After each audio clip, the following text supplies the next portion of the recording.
It is 6 a.m. in the Mile High City. Good morning, Denver, Colorado. You've tuned in to the Jeff and Bill Show, News Talk 710, KNUS on this Monday, October 28th. I'm your co-host, Jeff Hunt, along with Bill Thorpe, bringing you the freshest insights and hottest takes from the right, left, and center. Congratulations. You're waking up, heading to work in the greatest country in history, and we got an entire show planned for you with engaging discussions, critical analysis, and most importantly, your calls and texts, because this is where Denver's voice is heard loud and clear. So grab a cup of coffee, Denver, and let's dive into the issues that matter most to you right here, right now. Phone lines are open. Give us a call, 303-696-1971, or text us on the Dan Caplis Law text line at 720-819-5115. A whole lot to cover today. Trump, Rogan, Madison Square Gardens, and where is Joe Biden just a little over 1 week out from the election? Seems like Harris is keeping him at arm's length. A whole lot of information to cover. He did 3 hours with Joe Rogan on Friday, and then last night they did Madison Square Gardens, which was a wild show in itself. So a lot to cover as we get ready. You're going to have the very best election coverage right here on 710 KNUS. You're not going to want to miss us with that. But first, news and comment with Blake Olson. Good morning, Blake. Hey, good morning, Jeff. Hope you had a great weekend. Dude, I got to tell you about the game. Yeah, you were there late. That was impressive. It was crazy late, but my son learned very quickly in life, it's not what you know, but who you know. Oh, and is that right? Because we were hanging out with a regent, we got to go down onto the field prior to the the start. Great. And this one guy, let's see. Oh, yeah, Travis Hunter runs by. And Travis just tosses a ball to my son. My son throws it back to him. I'm like, you just play catch with Travis Hunter, bro. Oh, that's awesome. Dude, lifetime core memory right there. Oh, that is so cool, man. That he will never forget that. Nope. And he shouldn't have thrown the ball back. Just take off running with it. That's awesome. Oh, yeah. That's great, man. How old is he? I forgot. Steve is 11. He's 11. Oh, that is so cool. What a memory. What an experience.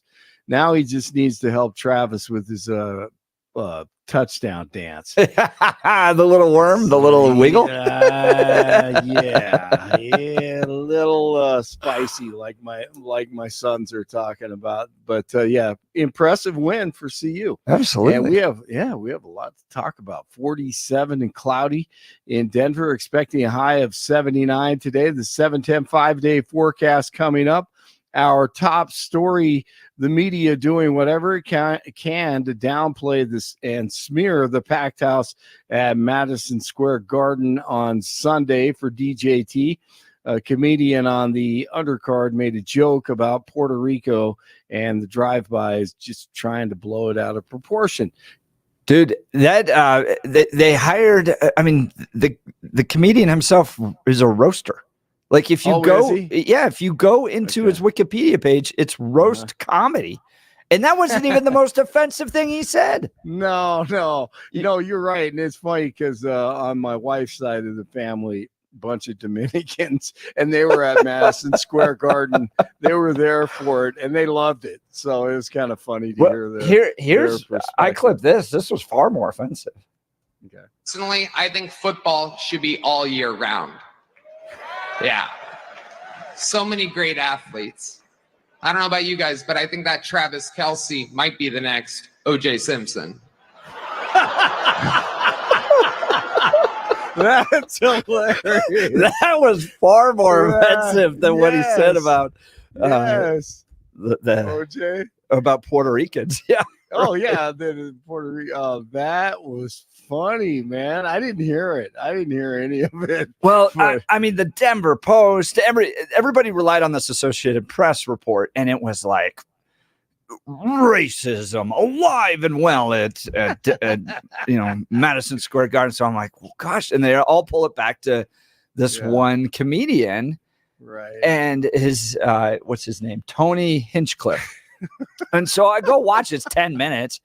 And I was like, if you've ever watched Comedy Central and one of their roasts, that was mild in comparison to the Comedy Central roast. But oh my gosh, there's so much pearl clutching.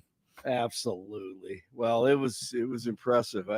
I don't know if there were 75,000 people outside MSG. They couldn't get in, but there were thousands. I mean, I saw reports. I mean, it was amazing. Early in the morning, they were lined up, ready to go. Kamala Khan ran the okie doke on Houston voters over the weekend. Most expected Beyonce to do something. She didn't. She hugged Kamala Khan and then bailed, and thousands were not happy. The Khan, she's going to speak tomorrow with her closing argument at the Ellipse near the White House, and they will use the January 6th narrative as their campaign platform now, because that is where Trump spoke right on January 6th. So they're extremely desperate. DJT at the Garden, you need to say something. Well, Jeff? I was just going to say peacefully and patriotically. Yes, peace. Hey, that's what he said. That's exactly what Absolutely. He said. I didn't hear anything else. Let's see. DJT at the Garden last night. 3 weeks ago, she was saying there was only 32 days left, right? And she's reading it like, and it stopped. And she went, there's 32 days. Today we got 32 days until the election. So 32 days. 32 days. Okay, we got some business to do. All right, 32 days. And we know we will do it. I said, this isn't pretty. Kamala Harris is a train wreck who has destroyed everything in her path. Boy, amen to that. Tucker Carlson's speech, that was incredible last night at the Garden. Liz Cheney's out there with Kamala Harris, and there's Bobby Kennedy calling to protect women's sports at a Trump rally. It's a realignment. It's unbelievable. And the fact that it's here is even sweeter. Imagine if and just pause for one moment. Imagine you're Donald Trump. You're from New York City. You become famous in New York City. You make your fortune in New York City. And all of a sudden, the leadership of New York City decides they're going to destroy you because they don't like your politics. And so yeah, boo. Imagine if that were you, though. And they try and take everything that you have. They try and put you in prison. They try and put your children in prison. If that happened to you, how often do you think you'd be going back to New York City? How about never? His speeches are great, man, and he doesn't use a teleprompter. Very impressive. A man is recovering after a shooting involving Weld County Sheriff's Office deputies. On Sunday morning, police responded to a disturbance in an unincorporated area of Weld County. When they arrived, they encountered an armed man who fired at officers. Not a good idea. One of the deputies fired his weapon, hitting him twice. The man was taken to a hospital and is expected to survive. Aurora's mayor and police chief are pushing back on DJT's claim that a Venezuelan gang has taken over the city. During a town hall meeting, Mayor Mike Kaufman and said Trump's comments were an exaggeration, and Chief Todd Chamberlain said the city is not overrun by Tren de Aragua. Okay. 4 members of a family in Colorado are dead after a fiery 2-car crash in Thornton over the weekend. It happened on Saturday night around 7:30. One car caught on fire, killing 15-year-old Paola Diaz and 10-year-old Natalie Diaz. Their parents, Francisco Diaz and Beatriz Nunez. The driver of the other vehicle was taken to a hospital with serious injuries. The cause of the crash is still being investigated. No additional details have been released. Couple tight ends in this set. Nix shows off the arm strength and a one-handed grab. National Tight Ends Day. Adam Troutman says, it's my day. All right, the Broncos are 5-3. They beat the Panthers 28-14. News brought to you by Lara Fireplace and Patio, Denver's premier source for everything fireplace, patio, and grills, locally owned and operated since 1954, online at lairfireplacepatio.com.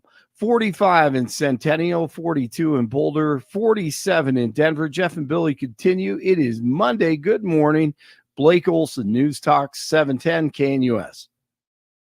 One more day of very mild weather for Denver. Then big changes are coming with a cold front plowing into the region late tomorrow and tomorrow night. Highs mid to upper 70s today, increasingly cloudy, mid to upper 40s tonight. Highs will reach the 60s by about noon tomorrow, but then temperatures falling by afternoon with some showers. Rain and yes, even snow showers, low 30s Tuesday night. A chance of rain and snow showers and highs only low 40s Wednesday. Weather sponsored by Colorado's Best Roofing, reminding you to protect your home from the harsh Colorado weather and schedule your free no-obligation roof inspection today at roofingcolorado.com. That's roofingcolorado.com. Meteorologist Don Day in the 710 KNUS Weather Center.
Welcome back to the Jeff and Bill Show. It racked up 26 million views in under 24 hours. The conversation between Joe Rogan and Donald Trump took place on Friday, just after our show, and some fascinating parts of it. This was one of the better ones. The office of the presidency, over the years, all those presidents, you've had 92% were politicians and 8% were generals. General Eisenhower, General Washington, right? General George Washington, you had generals. So it's 8% no admirals, 8% generals, and 92% politicians. You know, they're politicians and they go on. So they never had a business guy, or they never had a guy that wasn't elected to an office. They were all like Ronald Reagan he was a movie actor, and then but he became the governor of California for, I think, 2 terms, and then he ran. So you never had a thing like this. But in terms of me, and sometimes I'd use it as an excuse, and I don't like having excuses actually, but I'd use it as an excuse. I had to rely on people that I respected or liked, but that I didn't know that well, because I didn't know them that well. Some of those people I campaigned against, because, when you have 18 people, we had mostly politicians running in the election, running in the primaries. And they got knocked out one by one, but I got to like some of them. Some of them I didn't like at all. I don't like them now. And I'd rely on them, and I'd rely on other people. So all of a sudden, people would come in. I'd like to recommend so-and-so to be Secretary of State. And I'd have 3-4 people recommend. One thing I can tell you, everybody wants the position. Of course. No, but sometimes I'll hear, a lot of people don't want to work with Trump because Trump is tough to work with, et cetera. Let me tell you. Everybody wants to be any one of these positions. They die for it. Of course. So you get a sense of kind of how it meandered. It was 3 hours long. Again, 26 million views in the first 24 hours. Now it's gone up a lot since then. I looked late last night. He was number 4 all-time views on Joe Rogan's podcast. The only people ahead of him were Elon Musk, the guy that stole all the secrets, the NSA, Edward Snowden, and then some other guys I hadn't heard of. But he's now number 4. I think he'll probably cross on that. You can kind of get a sense that it meanders a little bit, but it was also insightful to watch the two guys talk. Were now just about a week from the presidential campaign, you get some insight. I think Donald Trump's closing the argument well at this point. The Joe Rogan podcast, and then as Blake was talking about Madison Square Gardens yesterday, and all of the turnout there, packed house, lots of people, lots of media coverage. I think he's turned out pretty well. But I found it interesting, Bill, the conversation about being a businessman. 92%, was that right? Yeah, pretty much. 92% politicians, 8% generals, but not a lot of other business people. And here's the other part. So what? That's the part of that conversation that didn't seem to make any sense. And I got through as much of it as I possibly could, and I ran it at about 1.5 speed. And that was hard. It was just conversation. It wasn't an interview. It was what I experienced bartending. It was just two dudes sitting in front of me just talking. And sometimes they have no idea what they're talking about. They're expressing opinions very strongly. They have no clue what they're talking about. And I have no idea what Donald Trump's point was there about the politics and the businessman. He doesn't make any point there. He doesn't say, that's why this is better or that's why this isn't better. And if the argument is that we needed to have a businessman, so he means that everybody else that was before him sucked? All the other ones sucked? That would include. I don't think that was the point of the Washington. argument. That would include Lincoln. They didn't get into that. I know, but that's the thing. That's the issue. It's what was the point? That was a pointless meandering. There's nothing there of substance that does anything at all. Again, great conversation. Joe Rogan is great at conversations. That's it. Yes, it was somewhat of a pedantic, because tangential conversation. We've been talking a lot about Donald Trump, the businessman. Everybody labels him a fascist, and I think Donald Trump supporters are going, no, he comes from a place of business where he presses forward. He tries to figure out things that aren't there. He encourages his staff, the attorneys, go find ways to make this happen. But the government has done that for years. I mean, for your criticism, we talked last week with FDR, you can even talk about our going to the moon. A government is pressed forward time and time again on certain things. Yeah. So the idea of just because of business, but again, we go back to that clip, doesn't do anything. He's not closing. I mean, you talked about him closing the argument. I'll give you the argument nothing in that statement that he's making a point. It meanders there at the end because he starts originally with business, and then at that point, they're talking about like what happened in his first term. Yeah. Why didn't he get as far in his first term as he wanted to get? And so they're then exploring, well, I had to hire all these people and rely on all these people. And then his mind jumps to, well, everybody wanted a job with me and that type of thing. And the thing is, again, he told us in the first term, he's only hiring the best people. And now he's turning around and saying, I didn't hire the best people. So is that his judgment is poor? He told us he only hires the best people. And now he turns around and tells us he doesn't. And this is the right there is an excellent example of the BS that he calls the weave. It's a bunch of crap. He just wanders around stream of consciousness and eventually possibly might come back to the point. That's it. It's not a strategy. It is a stream of conscious oratal vomit, and that's fine. I do it as well with friends at times. Yes, it's fine. But to say it's this larger intellectual exercise, nope, not at all. That was two guys hanging out at the bar. It was somewhat of an interesting conversation, but it didn't do you think it works? Here's the thing. I think it works with the Joe Rogan audience, with that bro audience. However, it's a weird play because he's there for 3 hours. And he showed up late to another rally that was scheduled, which puts those supporters off a little bit. Now, if I had to guess who are the supporters that are going to show up on election day to vote for Donald Trump, it'll be the supporters at the rally, not the people listening to the Joe Rogan podcast. And the podcast he's focusing on inside of Rogan are one of the most least likely demographics to vote on election day, young men. And so if that's what he's trying to close, okay. The other part that I questioned, again, it's a conversation, not an interview. I think it works well for him, and I think he got the traction out of it that he needs. I'm not certain the takeaways are going to be the best, especially because of his conversation. The one that's going to be replayed the most will be his comments about election fraud. Those are going to come back over and over again when he talked about that. So I'm not certain about that. The other part that I'm curious about is, how do those young men in this Joe Rogan conversation fit into the rest of his base? Where is that? And what I'm talking about is earlier, and it was an interesting conversation Hugh was having this morning, talking about the Catholic vote and the Christian vote, especially in places like Pennsylvania, Ohio, and other areas in swing states. I would think that some of the conversation and some of the things that go on don't make the case for the Catholics or the Christians. And that's the thing, is what the young men find funny and appealing as far as the demographic isn't the same thing as that religious cohort that he needs to turn out.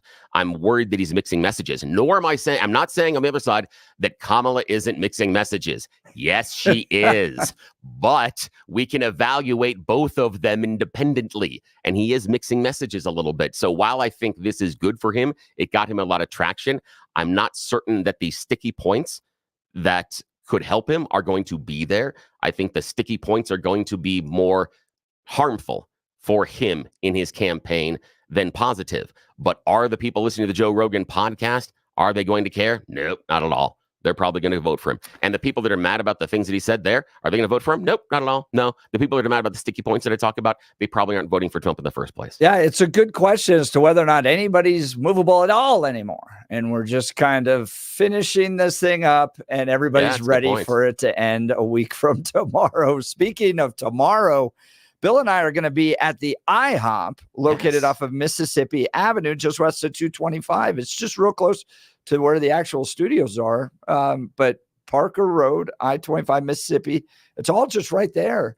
225. And we'll be there from 6 a.m. to 10 a.m. doing a live broadcast, which means you can swing by. You grab a cup of coffee, give us a high five on your way to work, or sit down and enjoy all 4 hours of the show. Yeah. And they'll keep bringing you food. And Mike Boyle will be there as well. Come say hi to him, doing the restaurant show with us Saturdays and Sundays. He's part of the event, coming out there with us. We're really excited to have Mike with us as well. So he will be spending time wandering around, talking to you. You want to spend time talking to him about the good restaurants, what restaurants you've seen, what you want to hear on his show as well. This is a great time to spend some one-on-one time with Mike Boyle, and you'll get to chat with us in breaks as well. So come on out and hang out with us for a while, even for a cup of coffee. We'd love to see you. It'll be a ton of fun. 6 a.m. to 10 a.m. starting tomorrow. You got to be a part of that. And we're 1 week out from the election. We're inviting a bunch of elected officials to come by as well. Robin Carnes is confirmed. Oh, that'll be great. For state senate. It'll be nice to see her again. We haven't seen her since TAPS. Yeah, that's right. Yeah, that's nice. Right. So she'll be coming by. So I hope you'll be a part of it. I'd love to hear from our listeners on this. Oh, yeah.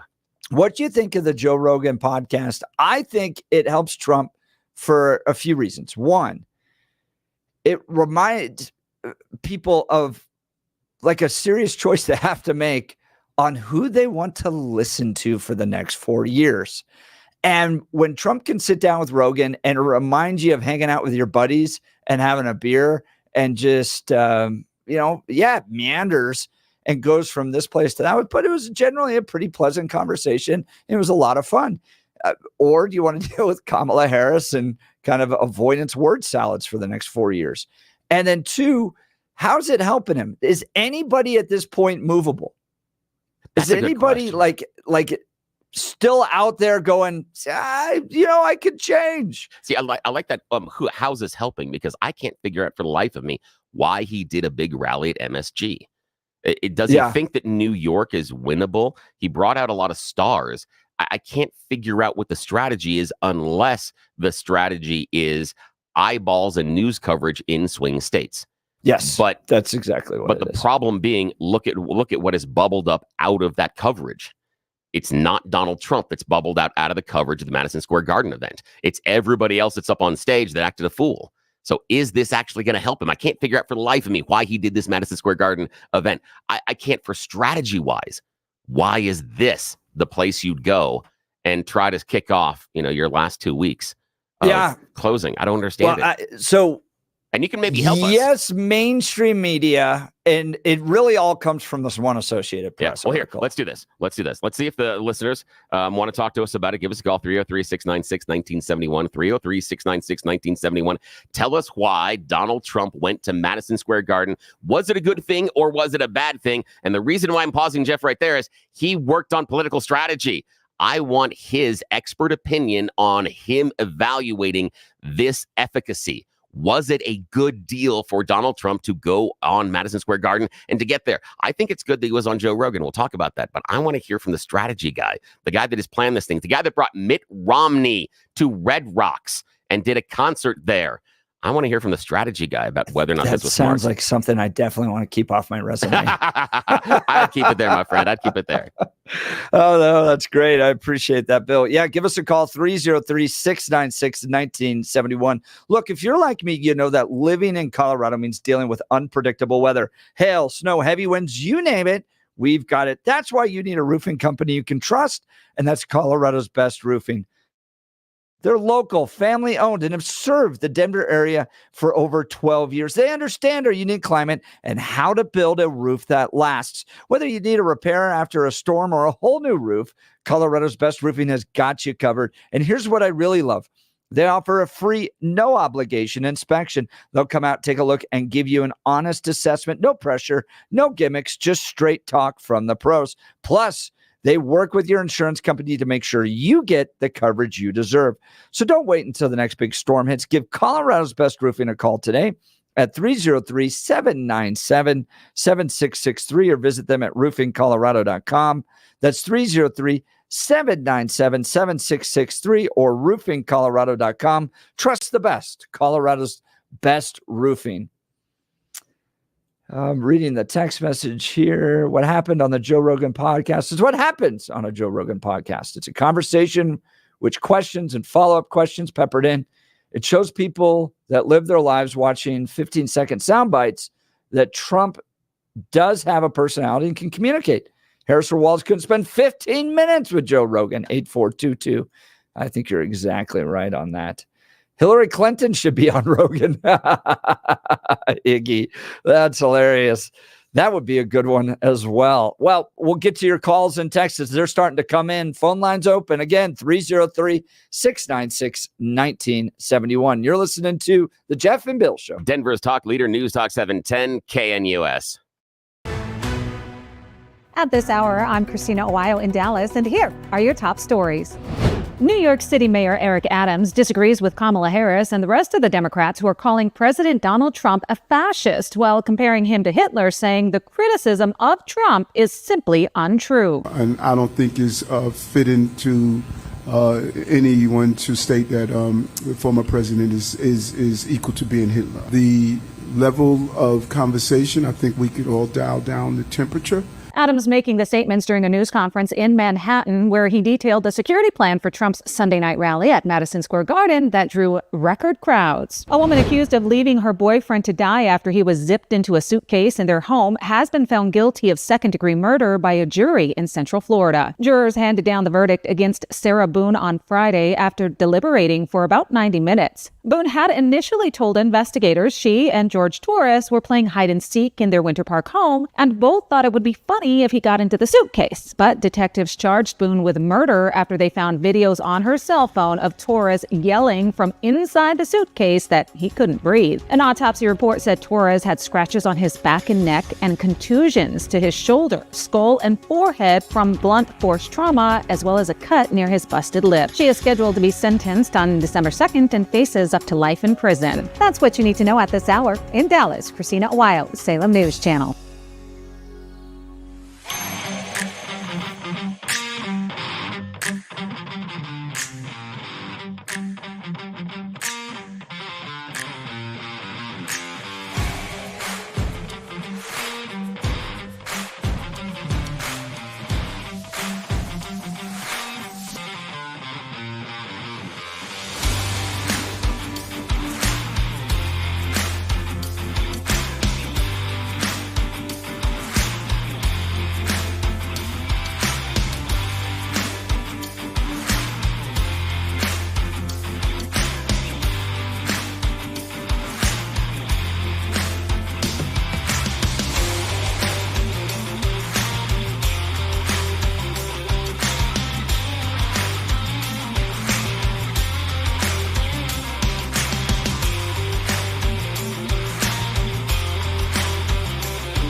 DJT wrapping up the campaign with Joe Rogan, Madison Square Gardens. Is it working for him? I think so. I'll tell you why in a second, but here's another little clip from yesterday. So I always got more publicity than other people, and it wasn't like I was trying. In fact, I don't know exactly why. Maybe you can tell me why. Oh, I could definitely tell you. You said a lot of wild. Maybe. Maybe You said a lot of wild, and then CNN, in all their brilliance, by highlighting your wild, made you much more popular. Yeah. And they boosted you in the polls because people were tired of someone talking in this pre-prepared politician lingo. And even if they didn't agree with you, they at least knew whoever that guy is, that's him. That's really him. Yeah. When you see certain people talk, certain people in the public eye, you don't know who they are. You have no idea who they are. It's very difficult to know. You see them in conversations. They have these pre-planned answers. They say everything. It's very rehearsed. You never get to the meat of it. One of the beautiful things about you is that you free ball. Like, you get out and you do these huge events and you're just talking and you're making. We've highlighted you on the show many times when you did this Biden impression where he's walking around, he doesn't know what he's doing. It's funny. It's stand up. It's funny stuff. But it's like you and you were making fun of Elon one time. You were doing an Elon impression. It's great. You have like comedic instincts. Like when you said to Hillary, you'd be in jail. Like it's great timing. Yeah. But it's like that kind of stuff was unheard of as a politician. Like no one had done that. I definitely think that was part of Donald Trump's appeal. Was that he's just that honest and open. And after years and years of teleprompters and all that stuff, people like it. It's refreshing. Let's go to the phone lines. Marcus, Aurora. Good morning, Marcus. Hey, good morning, guys. Morning. My favorite part of that tape was Afghanistan, when he was talking to the generals, and he flew and went to Afghanistan. And what amazed me, they had that plan set up. He wanted to withdraw, and he didn't want any more shooting and everything. And the general said, well, it's cheaper to leave all that equipment there. And he flew over there. He talked to a few generals. I like how he said that. And in 5 weeks, they cleared it up. And he asked the generals, how come nothing ever gets done over here? And they said they follow orders, and it comes from Washington, D.C. I found that fascinating. And then he had a plan in place and everything to get the equipment out and everything. And he comes back, Biden takes over, and Biden switches back to the same plan. It's cheaper to leave the equipment there than anything else. And I found that just fascinating. Yeah. And it is cheaper to leave the equipment there, Marcus. In fact, we were burning hundreds of millions of dollars repairing that equipment because sand gets in everything. And the issues they were having were transmissions and gearboxes. They're not necessarily sealed. And they got to a point where when some of their troop carriers, when the sand would get internal inside the gearboxes and inside the transmission, instead of repairing it, it literally is cheaper to just either get a new truck or put an entirely new transmission in, because it takes so much time and effort to clean out all the sand. Because you've been to the beach and you understand you bring back sand everywhere. And that is why it is less expensive to just abandon it there. And while I'm not necessarily sure I agree with the military leaving it there for the Taliban, the issue is, how are they going to repair it? And two, how are they going to keep it functioning? And they don't have the owner's manuals. So while they do have it for a time, the sand is still going to do exactly what it did to their equipment they're using that used to be ours. It's going to grind it down into the ground. And that's the reason is why they left it there, is because it was more cost effective to just replace it or let it die than to actually repair it. And that's a function that we should talk about as far as how the military operates. That's more about us and our parameters than a Biden administration deal or a Trump administration deal. That's just where we were and how it functions because of, sand. And sand gets in everything. And I get the idea of because Afghanistan's generally landlocked, right? So getting the heavy machinery out. But during the conversation, they bring up airplanes. Yeah. Like we just left airplanes. It can't $1 million planes. Can't we just pay someone to fly them to another country? Don't know why we left the planes there. I'm not necessarily, great on that one. But again, They have to do the upkeep, and where are they buying the jet fuel? The idea that we've given them all of the stuff, they still need to have the stuff in order to run it. Who's going to train their pilots to fly our stuff, and who's going to pilot them, and who's going to do? The issue being, and again, I don't know how they left the equipment, the issue being the technology inside. I would assume that you would go in and at least strip out certain things out of those, not just leave them there as if you're just tossing your keys to your friend and say, here, have fun, borrow my car for the day.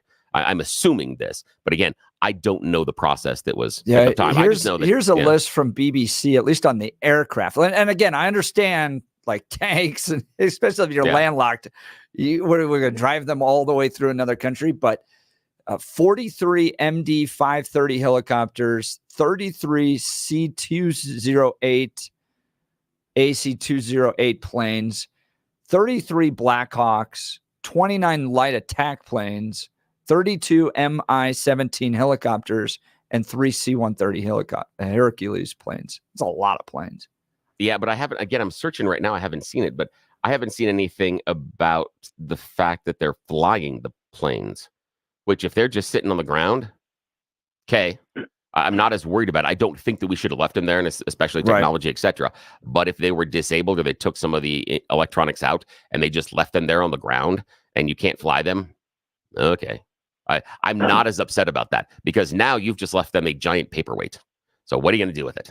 So it's more the idea of them cleaning it up at that point. Again, I'm not saying that they made the best choice, but I'm understanding on the actuarial table, because we have to understand that I know that we believe that our military runs on guts and might and strength, and it doesn't.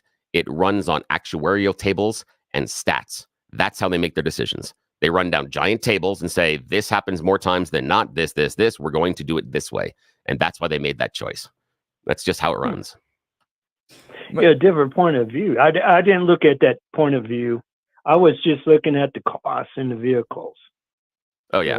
And the cost is tremendous. Yeah. And I would wonder why, if you could even just bring them back, if the transmissions and the gearboxes and things are shot, why wouldn't you just replace them here and then send them off and use them somewhere else? That's the thing, too, is the whole idea of full replacement seems a little bit weird to me, unless our military-industrial complex was trying to fatten the pocketbooks of the suppliers that are, building the new stuff. New equipment. Exactly. And so that may be it, the idea of new equipment. That may be it. It could be, hey, should we bring our older car home and repair it?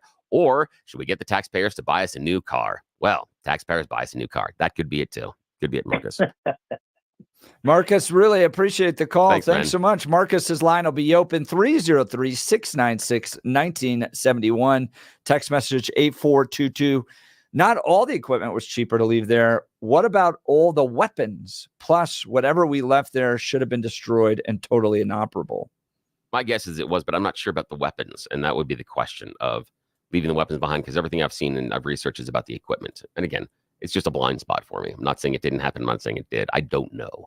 And that would be a question. And again, the other part would be ammunition parts. But again, you would assume that at least pull firing pins, out of most of and I can't figure out why, if it was weapons, if we're talking about small arms or even, or anything else, why you couldn't put that in a box and put it on the big planes you're flying anyway. That's the other part. Is I understand not being able to move the tank, but yeah, that seems weird, but I don't know. Again, blind spot for me. Don't know enough about it to comment. 8913. My son is a Marine who spent a year there. He told me they were stripped and disabled completely. No way that they could be used. I think probably talking about aircraft there. And that would make sense, because the thing you don't want is, you don't care if the Russians get a hold of the body.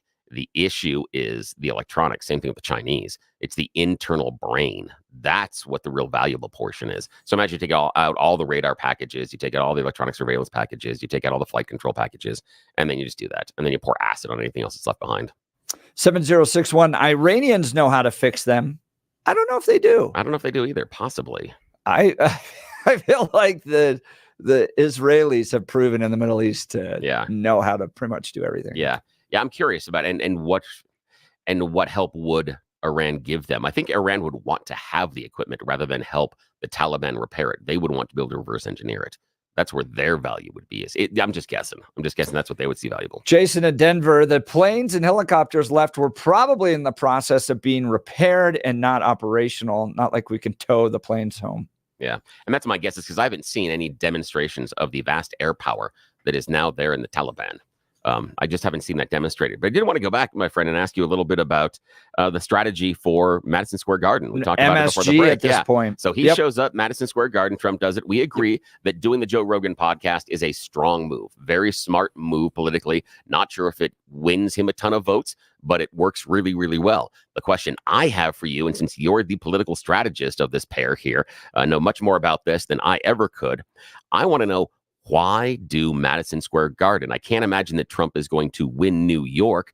So who's he talking to? Well, I'm a little burnt on it because when we did Red Rocks with Romney, we were all like, look at the energy. Yeah. Holy cow. We turned 4,000 people away from Red Rocks. That's line huge. Was, if you remember, CBS flew a helicopter over and you could see the line all the way down to 285 and Morrison Road and all that. And so we looked at that and go, look at all the great energy that we have. And then we lost like a week later. Yeah. So it's definitely by no means a metric that you can, you want to bet the house on, because, and I had a lot of conversations. I had conversations with Democrat regions over the weekend up at CU about this. Like, how's it going to go? And I'm like, well, if you look at the polls, that's like polling Mile High Stadium attendees on whether or not they're going to win the game or not. Yeah. It doesn't matter, because at the end of the day, it's how many people actually turn in a ballot. Yep. And Democrats have a far superior ground game. Over and over again. We on the right run out and get really excited about the rallies and all that stuff. And Democrats are just quietly coming by and grabbing ballots and running up the score. Yeah. So I'm a little torn on it. But if you have 8 days left, what's the best use of a major candidate's time? Like what are we going to do with him? Is he going to go knock doors? No.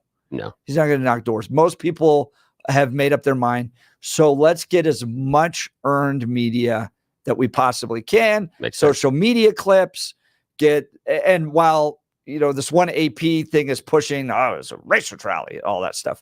My Twitter is just jam-packed full of people taking selfies there, having fun. Yeah. So he's not going to do any more debates. He's not going to do fundraising calls. He's not going to walk door to door in Pennsylvania, because that's not a good use of his time. So we can create a tremendous amount of energy and passion around him and push that all out in social media when we need people to just feel really good 1 week out. Would the passion and energy be better served somewhere like Michigan, Pennsylvania, Nevada, Arizona, somewhere that necessarily is in play? I don't see anything on the map that shows New York being in play. You're right about that. The question I've got is, why spend the time and effort in New York? Because my impression is all those people that are taking selfies, all those people that are excited, when they go and wander around over the next 7 days, they're going to talk to New Yorkers.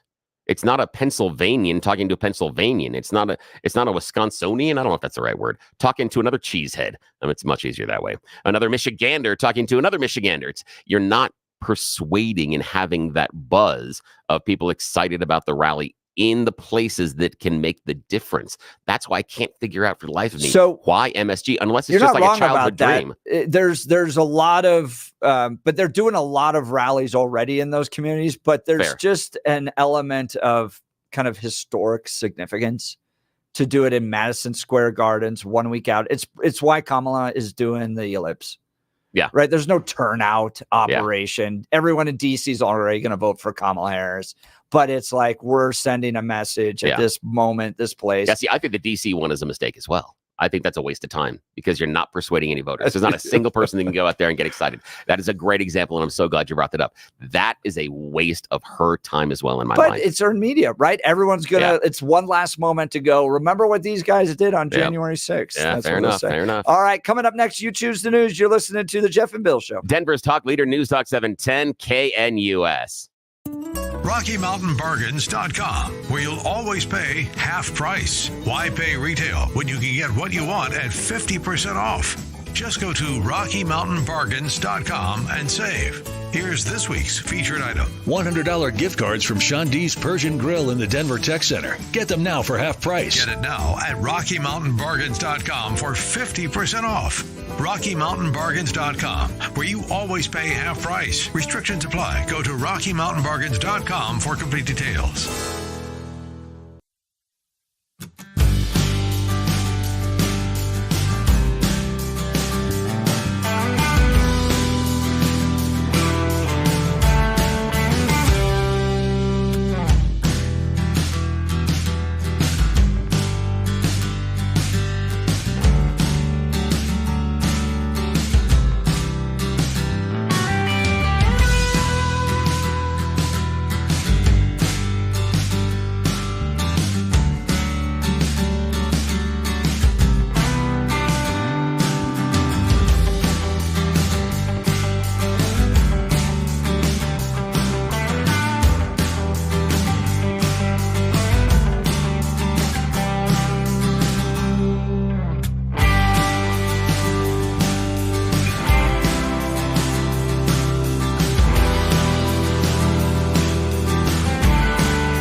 All right, Billy, let's give the people what they want. Yes, on a Monday morning, we're going to start your week off right with what we call the News. It is everybody's favorite fake radio news game show. I scoured the interwebs for moments this morning to find really dumb stories about us humans to play this fake radio news game show with you. Jeff Hunt, Blake Olson, joining me from the newsroom. Here are your stories, gentlemen. Headline number 1, why'd you listen to us? Headline number 2, shame, shame, shame. Headline number 3, sober enforcement. And headline number 4, if I want your opinion, I'll give it to you. If I want your opinion, I'll give it to you. If I want your opinion, I'll give it to you. Oddly enough, this dovetails very nicely to our conversation with the Marcus. We are traveling to Kabul, Afghanistan for this one. The Taliban's Minister of Virtue, Khalid Hanafi, has declared it is now forbidden for adult women to allow their voices to be heard by other adult women, which is going to make talking to each other extremely difficult. And maybe that's the point. That's the issue. And this is the thing. So now they're talking about there are certain things inside of the Islamic religion, including the takbir, which is an Islamic prayer that is normally sung, and women often perform it. Now they're not allowed to anymore. And a lot of the women in the country are like, wait, this thing that is very important to our religion, we are now being told we can't even do. Plus, it is kind of good for all of the young teenage women in Afghanistan because now they can't listen to their mom tell them to do something they don't want to do. So there is a positive there. I know. So there's not a version of The View there. No, right? not at all. Not at all. All righty, Blake Olson, sober entertainment, shame, shame, shame, or why'd you listen to us? Shame, shame, yes, shame, shame, shame. Coming to us from New York City, yet again, dovetailing nicely off the stories we've been talking about. American Airlines is testing brand new technology in 3 airports that will publicly shame passengers who try to cut in line. You know those people that try to board before it is their turn? Yeah. Well, now there's going to be a loud, audible bzzz if you try to scan your thing too close. Yes. And they're going to be testing it at Albuquerque International Sunport Airport, it. Tucson International Airport, and Ronald Reagan National Airport. Yeah, that's where it's going. I think it's I about love time. it. About time. I If we could have a guess, yeah. trap door open up underneath them, it'd be much better. A little bit public shaming. Yes. Alrighty. Final choice this morning, Mr. Hunt. Why'd you listen to us or sober enforcement? Sober enforcement. Yeah, sober enforcement. Here we're going with the Snoop Doggy Dogg. He just released during a conversation this weekend that he actually has a member of his staff that makes sure that people stay sober. He says when he's sitting around and hitting the icky with the devil's lettuce, he has someone on his staff to make sure that people don't get too high. Because a lot of people are lightweights, he says. So he has someone on his staff that he pays to wander around with him, and when everybody's smoking the ganja, cuts them off if they're getting too high. How do you put that in your resume? Right, I know. Exactly. I Are wanna you know paid about by that the one. hour? Yeah, All right, exactly. you're listening to the Jeff and Bill Show. Denver's talk station, News Talk 710, KNUS.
a.m. in the Mile High City on this Monday, October 28th, and we are off and running. Good morning. You tuned in to the Jeff and Bill Show, 710 KNUS. I'm your co-host, Jeff Hunt, along with Billy Thorpe, bringing you the freshest insights and hottest takes from the right, left, and center. Congratulations.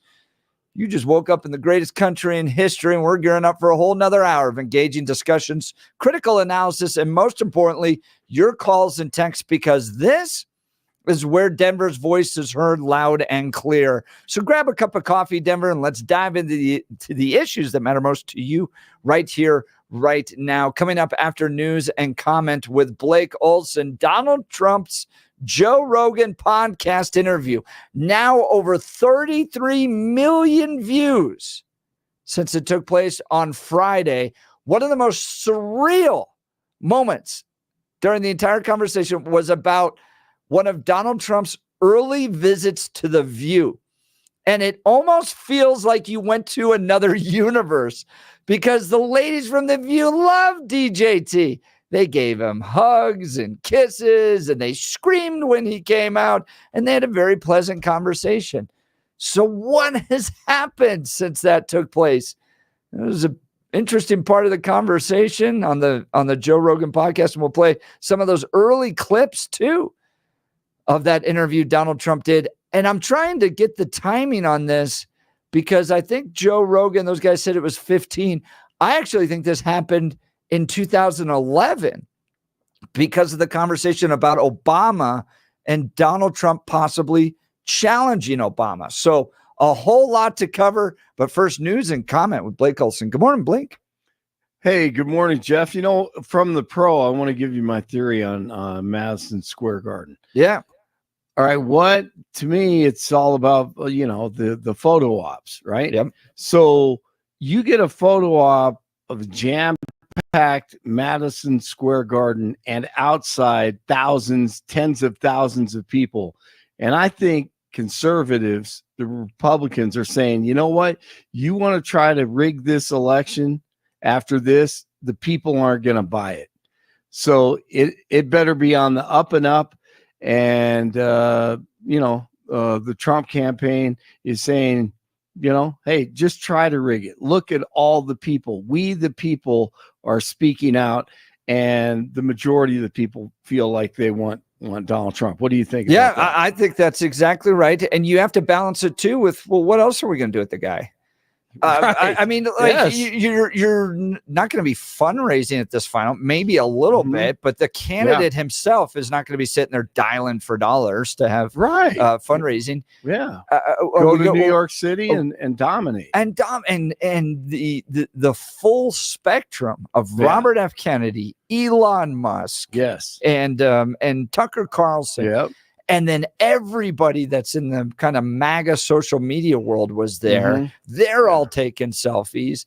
And it reminds me of Red Rocks. We had so much energy and excitement, and it pushed you through that final week because, man, look at what we have built. Look at this moment, everything that we've achieved. We had to turn 4,000 people away at Red Rocks, standing room only. Right. You feel like you're going to win. And the only reason I want to balance that out is because audience sizes at rallies doesn't win elections. It's a good indication that you're heading in the right direction. But at the end of the day, it's points on the board. It's like, who cares if you sell out Mile High Stadium or not? The business owners do. The owners of the Broncos do, but really it's the scoreboard that matters. Yeah. And the left and the media always likes to talk about diversity and all these different types of people. Well, that crowd was as diverse as you're going to see across the country. It's in New York City, and you can hear the voices, black, white, Hispanic, and everything in between, showing their disdain for Kamala Khan. So I think that had a lot to do with it as well. 49 and cloudy in Denver, expecting a high of 79 today. The 7-10 5-day forecast coming up. Our top story, Denver City Council heading in to the home stretch of hammering out the city's next budget. The council will hold a public hearing and first reading of the mayor's proposed budget today.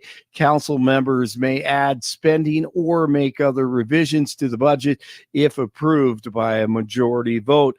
A second reading will be held next Monday before the revised budget is sent to the mayor.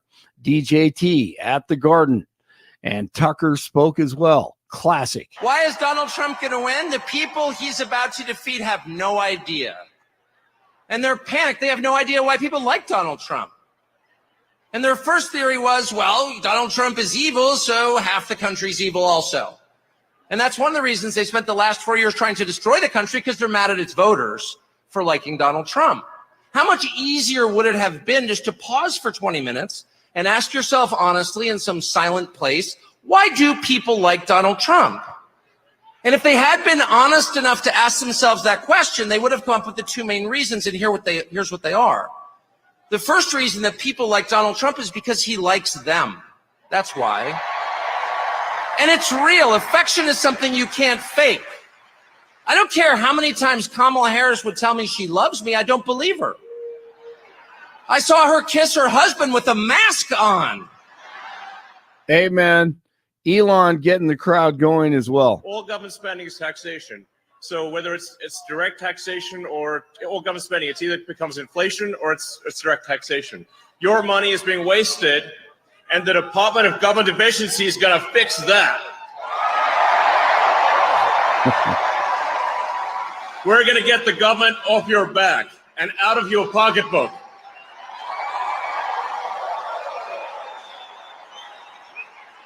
And America's just not just going to be great. America is going to reach heights that it has never seen before.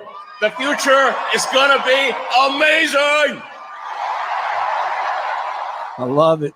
Police are investigating after a woman was killed in a weekend crash in Denver. Police were called to the intersection of East Alameda and South Colorado around 10 on Saturday night. An identified female pedestrian died at the scene. The police department did not release any other details about the driver involved or the cause of the crash. Aurora's mayor and police chief are pushing back on DJT's claims that a Venezuelan gang has taken over the city. During a town hall meeting, Mike Kaufman, the mayor, said that Trump's comments were an exaggeration, while Chief of Police Todd Chamberlain said the city is not overrun by Tren de Aragua.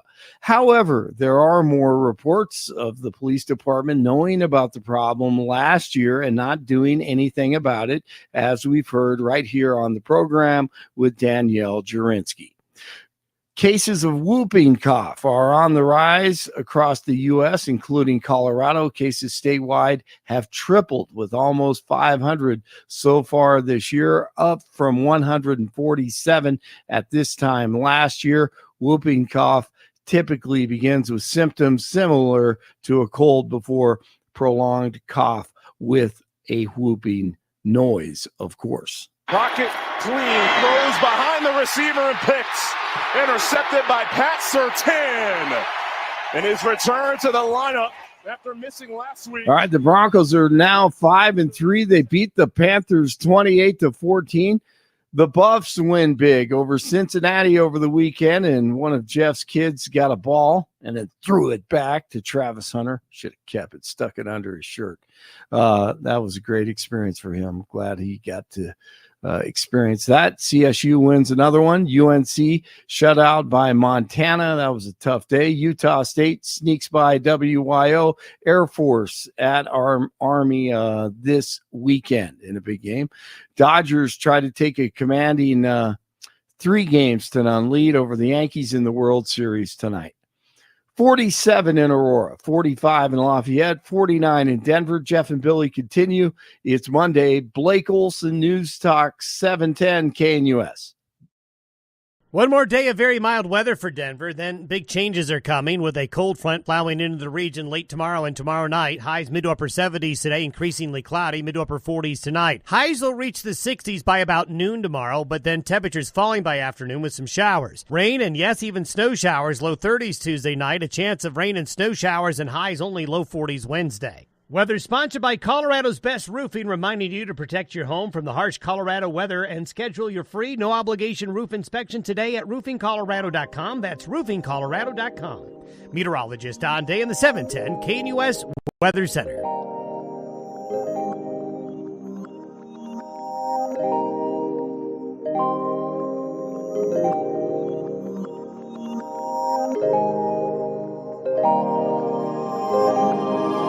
So, Billy, this morning I had one of those protein shakes. Oh, my apologies. Trying to keep things trim these days. What's the a good question? Biggest question here is I don't want to worry about the brand because they're not endorsing it. We're not endorsing them, so who cares? But flavor. What flavor? Vanilla. What do you think about that? Eating because vanilla and chocolate are kind of the standards. I don't go too far out because in those protein shakes, there's no way they're going to replicate strawberry or banana. It's just going to taste like a shoe. Nope. Yeah, and even vanilla is a stretch. Well, vanilla, they didn't hit the vanilla too well. No, I find if you put a scoop of ice cream in there, it's much better though. Yeah, there you go. However, my wife doesn't like that. Yeah, we're doing that in our house as well, where we're kind of trying to slim things down because I'm evidently festively plump. Yes. That's not necessarily what we need to have. You hit 40 and the Lord's like, here's a new awful. body for you. Yes. Enjoy that. Enjoy Yes. figuring out how this thing ticks. Here's the thing. That is one of the worst things in the world that they don't ever cover when you're growing up is as a kid. You're like, well, hey, when I get older, I can have pie for breakfast. I can eat piles of candy. I can choose whatever food I want. They don't tell you it's going to get you sick and fat. Yes, exactly. Yeah, that's the problem I have. Tomorrow, Bill? Yeah. Oh, sorry, go ahead. Oh, yeah, no, I'm just saying that's the problem with losing weight is all the stuff you're supposed to eat when you lose weight doesn't taste as good as the stuff that gets you fat. The fat stuff, delicious. It is delicious. Oh, it is so hard. But tomorrow we're breaking it. Tomorrow, I'm like... You've asked for a pass. No, none of these protein shakes or diet bars or anything like that. I am going to eat a mile-high stack of pancakes, bacon, coffee, orange juice, because we are doing a live broadcast at the IHOP off of Mississippi and 225 in Aurora. Oh, I'm so excited. We're going to be there live 6 to 10. Come on out and join us. You can see us broadcast live. Mike Boyle from the Restaurant Show is going to be there with us as well. You hear him Saturdays and Sundays every weekend here on KNUS. And he's going to be out there talking to you as well. He's helped us put this together. We are so appreciative to him and the folks at IHOP. They're getting there a little bit early. They've got some extra staff. They're prepping for all of us to show up, and they're going to get ready to make sure we chow down. The question for me is, what pancakes do we choose there at IHOP? And even chocolate chip. And I like the Belgian waffles too, because that's it's a little lighter, a little bit fluffier. And again, I like the waffles because you get the syrup packet, the little holes. You can hold the syrup. They're little syrup squares. And then there's something about it that just makes me feel happy to fill all of those syrup squares. There's something ADD inside of me that I like that rather than seeing the syrup go all over the plate and touch everything else. It's weird. Yeah. So I don't know what I'm going to do. I'm going to have to figure out what I'm going to eat tomorrow, but I'm so excited to see everybody and come on out and join us. So to the IHOP that is on Mississippi Avenue, just west of 225. All you got to do is go west off 225 and it's like a block up and on your left. Fairly easy to find us there. We've got the address, all those details at 710knus.com, 710knus.com, and come to Aurora. And we promise it is not overrun entirely by Trended Agua. No, not this one. Yeah, we made sure. We made sure. We went down and visited. Yeah. Oh, on a side note, limited Venezuelan gang activity. What venue is it? This is talking about cleaning out Venezuelan activity. Taylor Swift is out touring, and this is international. Oh, I can't remember the country right now. But they've told her that they're not going to clean up all the homeless people around. Well, they told the people, they're homeless people that live in and around the stadium. And they asked, well, for the fans coming out, could we clean up the homeless people? And they went, no, they're just going to be there. I just thought that was interesting over the weekend. It's not here in America. I forgot, funny. But I can't remember where it is, though. I went to a conference one time in Atlanta, and this was State Policy Network, SPN. It's it's a gathering of all the heads of conservative think tanks all throughout the country. Yeah, and you spend 3 or 4 days working on how to make your think tank better. And they're like, well, let's do a 5K together. And so they did it. They didn't actually like mark it out. Yeah. They just said, run up this block, then turn, run down that way, come around, all this. Never moved anybody, never sent anybody out there, anything like that. Oh, that's and great. There's about 100 of us that take off running from the hotel. And did you ever see the movie World War Z? Yes. Where the kid with the cancer like bends down and all the zombies run around him. Oh, yeah. There were dudes just sleeping in the middle of the sidewalk, and here come 100 people down the sidewalk that just have to run around them in order to do the 5K. Now, so okay, T Swift's gonna have to. Here's the difference, though. Some of that. Here's the difference. Where sometimes I think some of these conservative events you miss an opportunity because the fact that none of you got together and decided, since all the homeless people and everybody else was still on the ground and stuff, none of you decided that all of you should just run and scream and go, "They're coming! Go!" No one decided that. I know. We like stopped and like tried to help them. No. Is there anything we can do? No. You confuse everybody. You come around the corner, just they're coming. Just go. Just get 100 people and run around the city like that. Do you have any idea how many people you would confuse? You could have some really good videos. I know. This is why it's not a good idea for me to be in public. But I am going to be in public tomorrow. Yeah, so we'll see you what will happens. be. Yes. These We'll are the come things up that with happen some with me. shenanigans tomorrow on our live broadcast. Yes, exactly. Again, details at 710knus.com. Would love to see you join us. Even if it's just for a cup of coffee, come by and give us a high five. We would love to make that happen. All right. Love to see you. This was one of the more fascinating moments in the Joe Rogan, Donald Trump podcast conversation, because Joe Rogan found a clip of Donald Trump from 2011 when he goes on The View. And there's two things that are remarkable. I mean, one, it's like you're in a totally alternate universe, because these are like the types of dreams I would have, where Donald Trump goes on The View and everybody loves him. And you'd be like, this is so confusing. This is clearly a dream. No, this is real life. They loved him in 2011. This quote unquote Nazi wannabe, Hitler replicator. I mean, everything that the left is claiming he is, right? Yeah. Back in 2011, everybody in the Hill, or everybody on The View loves the guy. And then what I've also found fascinating about this is Donald Trump hasn't changed at all. Like, everything he's talking about is exactly the same 13 years ago when he showed up on The View. Listen to this clip. Donald Trump is a billionaire, a real estate mogul, and a television star. But does he really want to add president of the United States to his resume? A lot of people would like him to. Please, let's find out. And please welcome my friend, Donald Trump. My friend.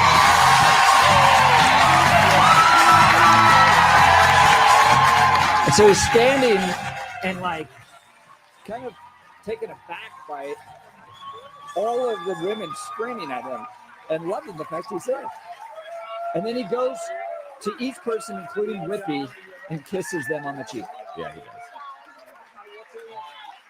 We're so happy to have you. Whenever you're on with us, we're very happy. Oh, we love it. Okay, so I'm going to take you at your word that you have not decided yet when you're going to run, but you're thinking about it, and you've expressed some of your views, which are controversial and in many ways, but not to her.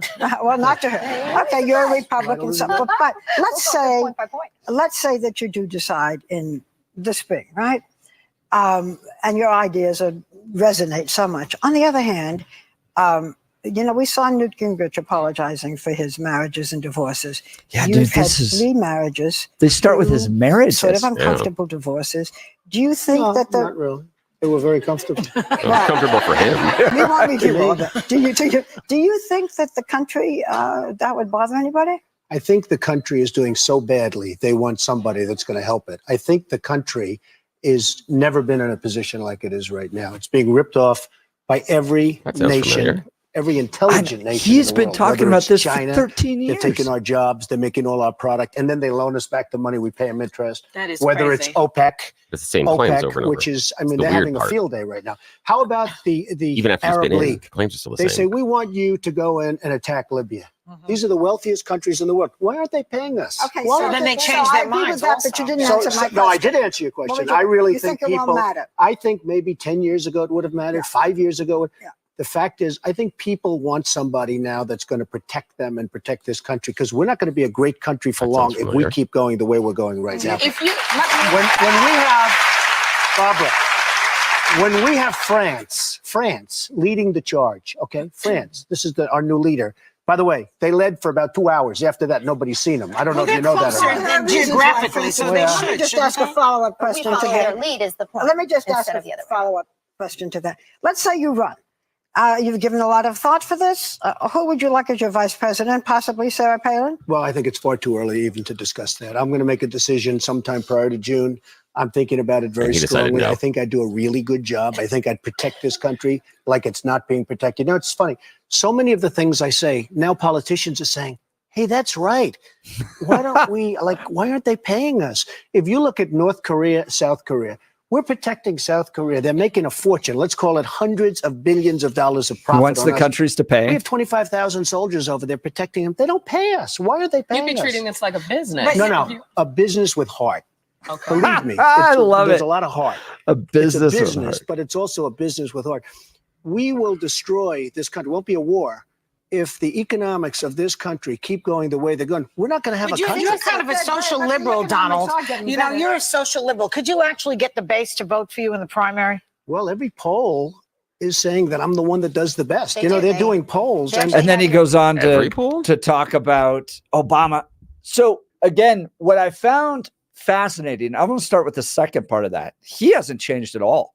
If I had listened to that in 2011, I would have dismissed it entirely. I would have been like, well, he's outside the Republican mainstream. And if you go back to the 2012 primary, you had Rick Santorum, you had Mitt Romney, Mike Huckabee. You had all these other guys that were kind of in the mainstream. We were still essentially a neocon type of party.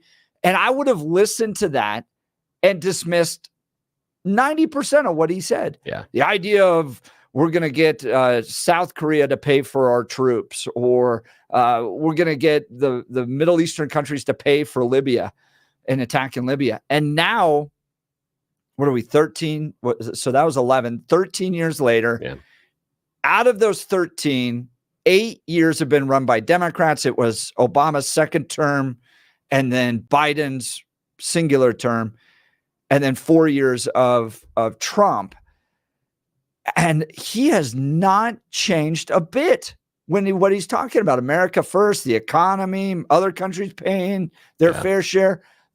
And so what I bring this up is, have you heard of the Overton window? Yes. Right. So the idea of what's possibly politically, right? And so the idea of, and that changes over time. Yes. Because of the changes in society and what politics will allow. Exactly. Yep. The Overton window's absolutely shifted in 13 years. Everything that he's talking about has become front and central in a contested presidential campaign. And 13 years ago, most of the people totally dismissed that. Yeah. And the thing that I look at is I keep hearing the same warnings from him. The things that he keeps saying that we should be afraid of are shockingly the same over 13 years. Even after a time in which he spent 4 years in office, we still need to be afraid of the same things, which leads me to believe, is that really the things we need to be afraid of, or is he just crying wolf because he needs us to operate off a sense of fear? Because you heard that in 2011, he's talking about the country has never been in a situation like this before. But wait, I thought we're in the most dangerous situation right now. We're not going to have a country. The country is falling apart. It's the same stuff he said in 2015 and 16, same stuff he said in 2020, and the same stuff he's saying right now. That's what shocked me, was his complaints about America were the exact same. And it was always this, never been here before, gonna be horrible. There's no way you can fix it. Only I can fix it. You can see him laying the groundwork for where he eventually gets.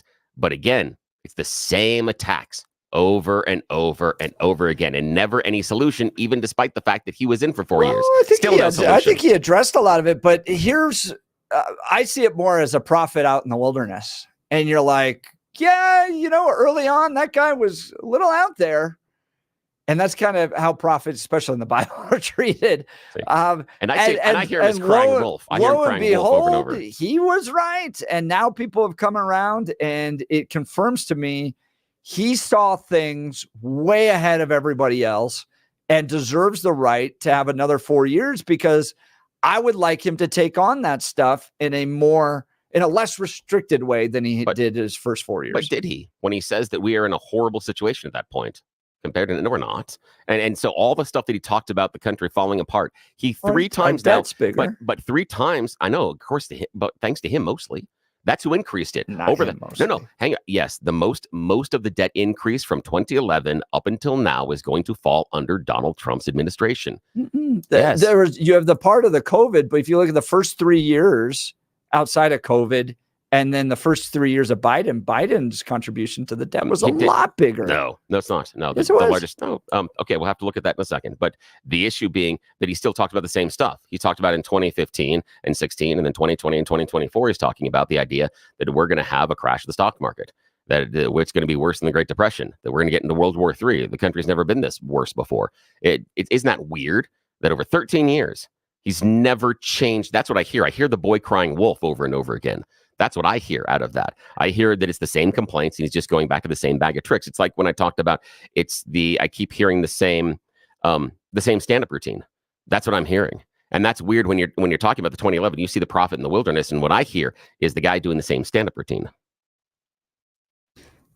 We got some funny text messages. One of boys, how about Trump on Soul Train? He did Soul Train? I don't know. That'd be crazy. I'd love to see him with Don Cornelius. That'd be fun. Young Donald Trump, funky disco dancing. Oh, great. How have I missed that? 5309 said that. So, tell us where you land on this. We just played audio of Donald Trump in 2011 talking about many of the same things. I think we both agree he's talking about essentially the same positions. But how does that make you feel about him? For me, it feels like I see it as a guy who was way ahead, saw things coming that the rest of us, even Republican voters, didn't in 2011. And when I listen to that audio, I go, this guy saw it. He's like Wayne Gretzky, two plays ahead of everybody, skating where the puck's going to be. And I'd love to give him 4 more years, less restricted than what he had in the first 4 years, freed up to really make some changes. I'd love to see that. Or do you agree with Bill that it's the same routine? He's been pumping the same stuff for the last 13 years. No change, no difference. It's a shtick that Donald Trump is pushing out there. I'd love to hear from you. Give us a call, 303-696-1971, 303-696-1971, or text us on the 710 KNUS app. Or the Dan Caplis Law text line, 720-819-5115, 720-819-5115. Hey, I want to talk to you about my good friends over at QC Kinetics. Did you wake up this morning with joint pain? Isn't it amazing how you wake up with pain? You just went to bed the wrong way. Does it hurt when you have the most routine physical activities? Have they told you it's time for knee or hip replacement surgery? Stop what you're doing and listen. You deserve a life of comfort and ease with no surgery and no meds. At QC Kinetics, they can get you there. QC Kinetics is the nation's leader in regenerative cellular treatments for joint pain. This is an all-natural approach that harnesses your own body's healing properties to treat the root cause of your arthritic pain. Everybody's talking about this now, and it's so cutting edge. The protocols developed by QC Kinetics are life-changing for so many people. Tens of thousands of satisfied patients with more every day. Joel in our office here is working with QC Kinetics, told us the other day he's been playing more golf than he's ever had. Yes, you can have real lasting relief from chronic joint pain without drugs, without surgery, without downtime. Discover your options with advanced regenerative medicine at QC Kinetics. The consultation is absolutely free. Call 303 303-900-8986. That's 303-900-8986 with locations in Aurora, Superior, Highlands Ranch, and Colorado Springs. We'll get to your calls and texts. You're listening to The Jeff and Bill Show. Denver's talk leader, News Talk 710, KNUS. At this hour, I'm Christina Owayo in Dallas, and here are your top stories. Officials in Colorado have confirmed that a dozen mailed ballots were stolen, filled out with fraudulent votes, then returned to be counted for the November election. According to the Secretary of State, the voter fraud was discovered during the signature verification process. 66% of the ballots were stopped from moving forward. However, 33% of the ballots made it past county election officials and were counted. One of those ballots only stopped because a person that had not voted got a notification that their ballot was accepted, so they contacted officials. The fraudulent voting happened in Mesa County, the same county where former elections clerk Tina Peters was recently sentenced to 9 years in prison for a data breach stemming from her concerns over voter machine fraud in the 2020 election. The fraudulent votes that were already counted cannot be removed from the vote total because the ballots are not signed, so once they're taken out of the envelope, they can't identify them. An officer at a New Mexico County jail has been accused of orchestrating attacks on 2 inmates who suffer from mental illness. The Albuquerque Journal reports that it has obtained an incident report from the county sheriff's office that says security footage showed inmates attacking other inmates while under the officer's supervision. The mother of one of the inmates told the newspaper that her 61-year-old son is diagnosed with bipolar disorder. He has not been charged but is on paid leave while the department investigates. That's what you need to know at this hour. In Dallas, Christina Owayo, Salem News Channel.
Welcome back to the Jeff and Bill Show. We're talking the Joe Rogan interview with Donald Trump that took place on Friday. Now over 33 million views. It goes on for 3 hours.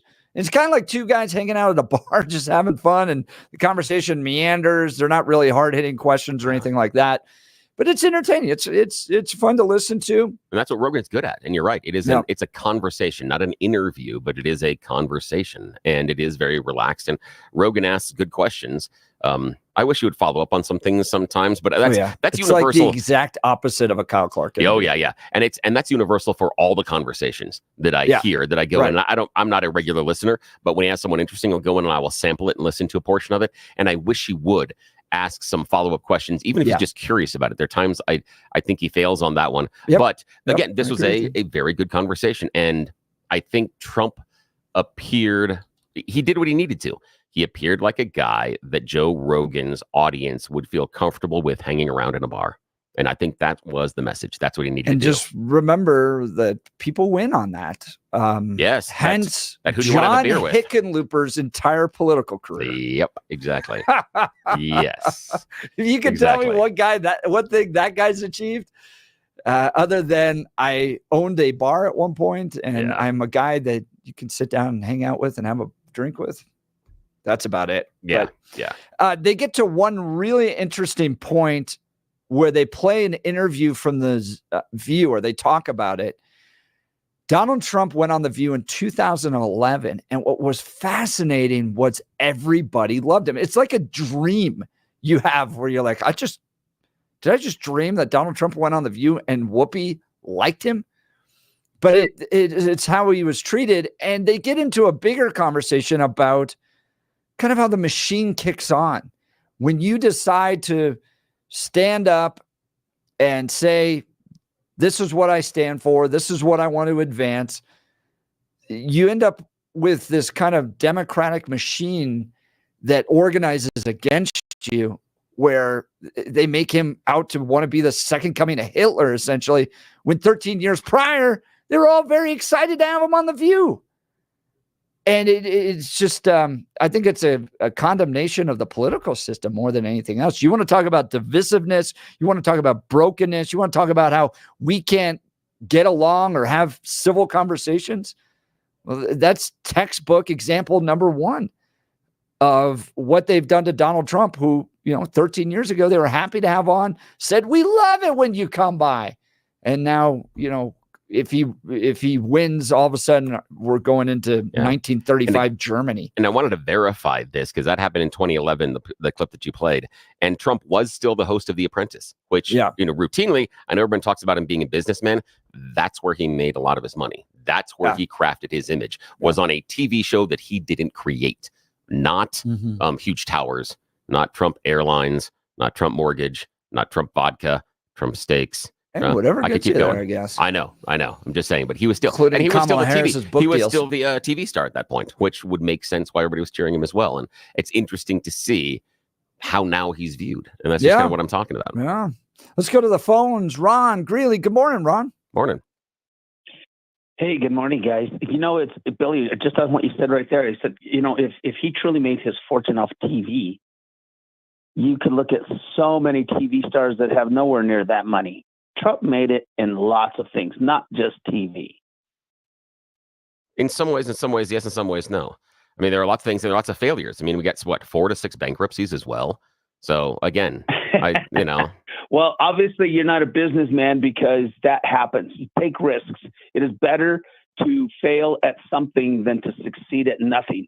And Trump is not afraid to try and keep moving forward. You have a couple setbacks, you dust yourself off, and you keep going forward. But some of those businesses were fraudulent, though, and including his charity. I mean, just as long as we're playing fair, some of those businesses were fraudulent, and the charity was fraudulent. Hillary Clinton and Bill Clinton have fraudulent charities too, right?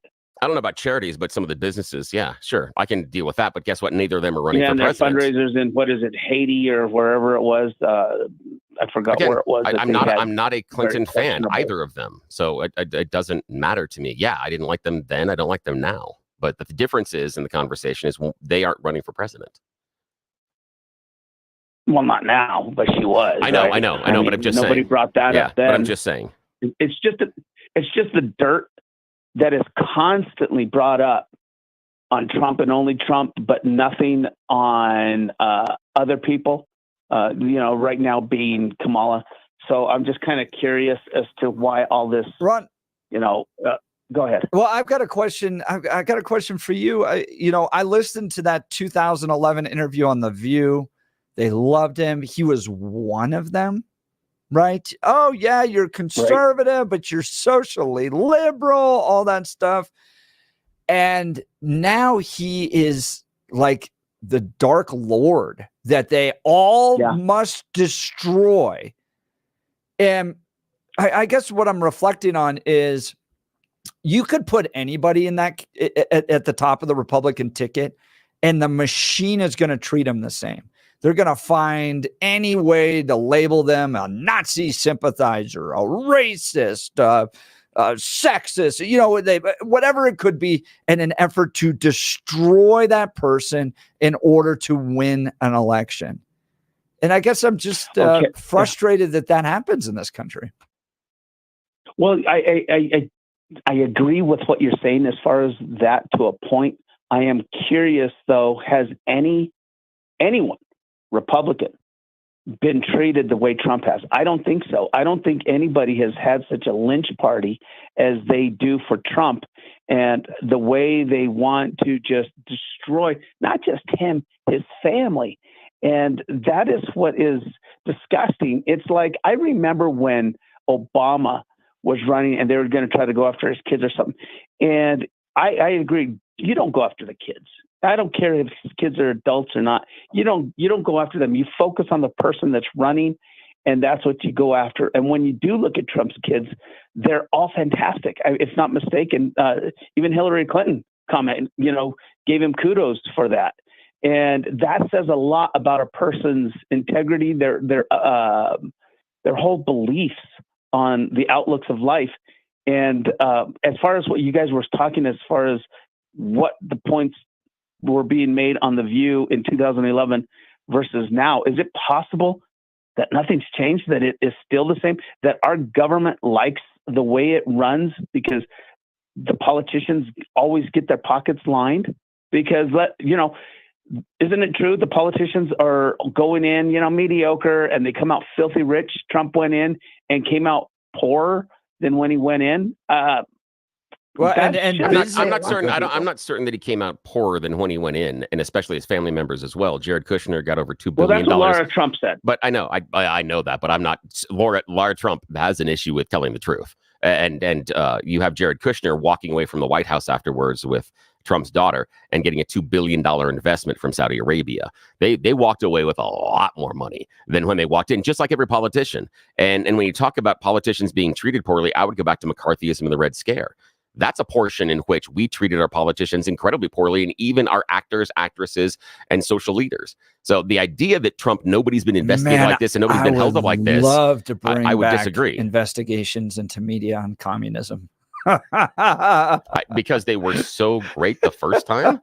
I mean, they were Dog and Pony Show last time. I'd like to bring the Hollywood elite down a notch. What happened? But again, what happened to Comer and Jim Jordan? They were doing all the investigative stuff, and over 4 years, they've got exactly nothing. They've got nothing over 4 years. You guys hit the nail on the head as far as when you're talking about Joe Rogan, and it's just a bunch of guys getting together talking. What makes it more like that Joe likes it is the longer the interview goes, because there's times he'll only do an hour and a half with people. When he goes 3 hours, that means he is really enjoying the conversation. He's enjoying where it's going. And I think it personalizes Trump. It makes it more to where you could say, wow, this guy is not just running for president, but he's pretty cool, which he is. I just think he is the coolest guy. And I think we're in big trouble if he doesn't win. Yeah. And I think we're going to have it made. I really believe he's going to win. Well, Ron, you guys are awesome. Yes, go ahead. No, I affirm what you're saying. I've been in rooms with Donald Trump. It's a fun experience. He's a cool guy to hang out with. And to your point, I think what it sends a message the last 8 days before an election. Who do you want to hear from for the next 4 years? I'd rather have a guy that the media goes toe to toe with, a guy that that's going to go on Joe Rogan and riff for 3 hours and have a good conversation.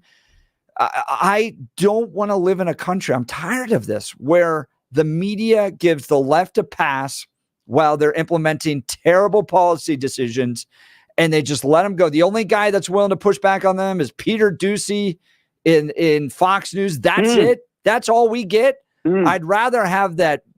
I think our country is better when the media and Donald Trump go back and forth and fight over ideas. Ron, great call. Really appreciate it. Hey, I want to talk to you about my friends over at Mountain High Appliance. They've cooked up some sizzling deals for your kitchen. Now for a limited time, receive up to a $1,500 mail-in rebate with the purchase of qualifying Bosch appliances.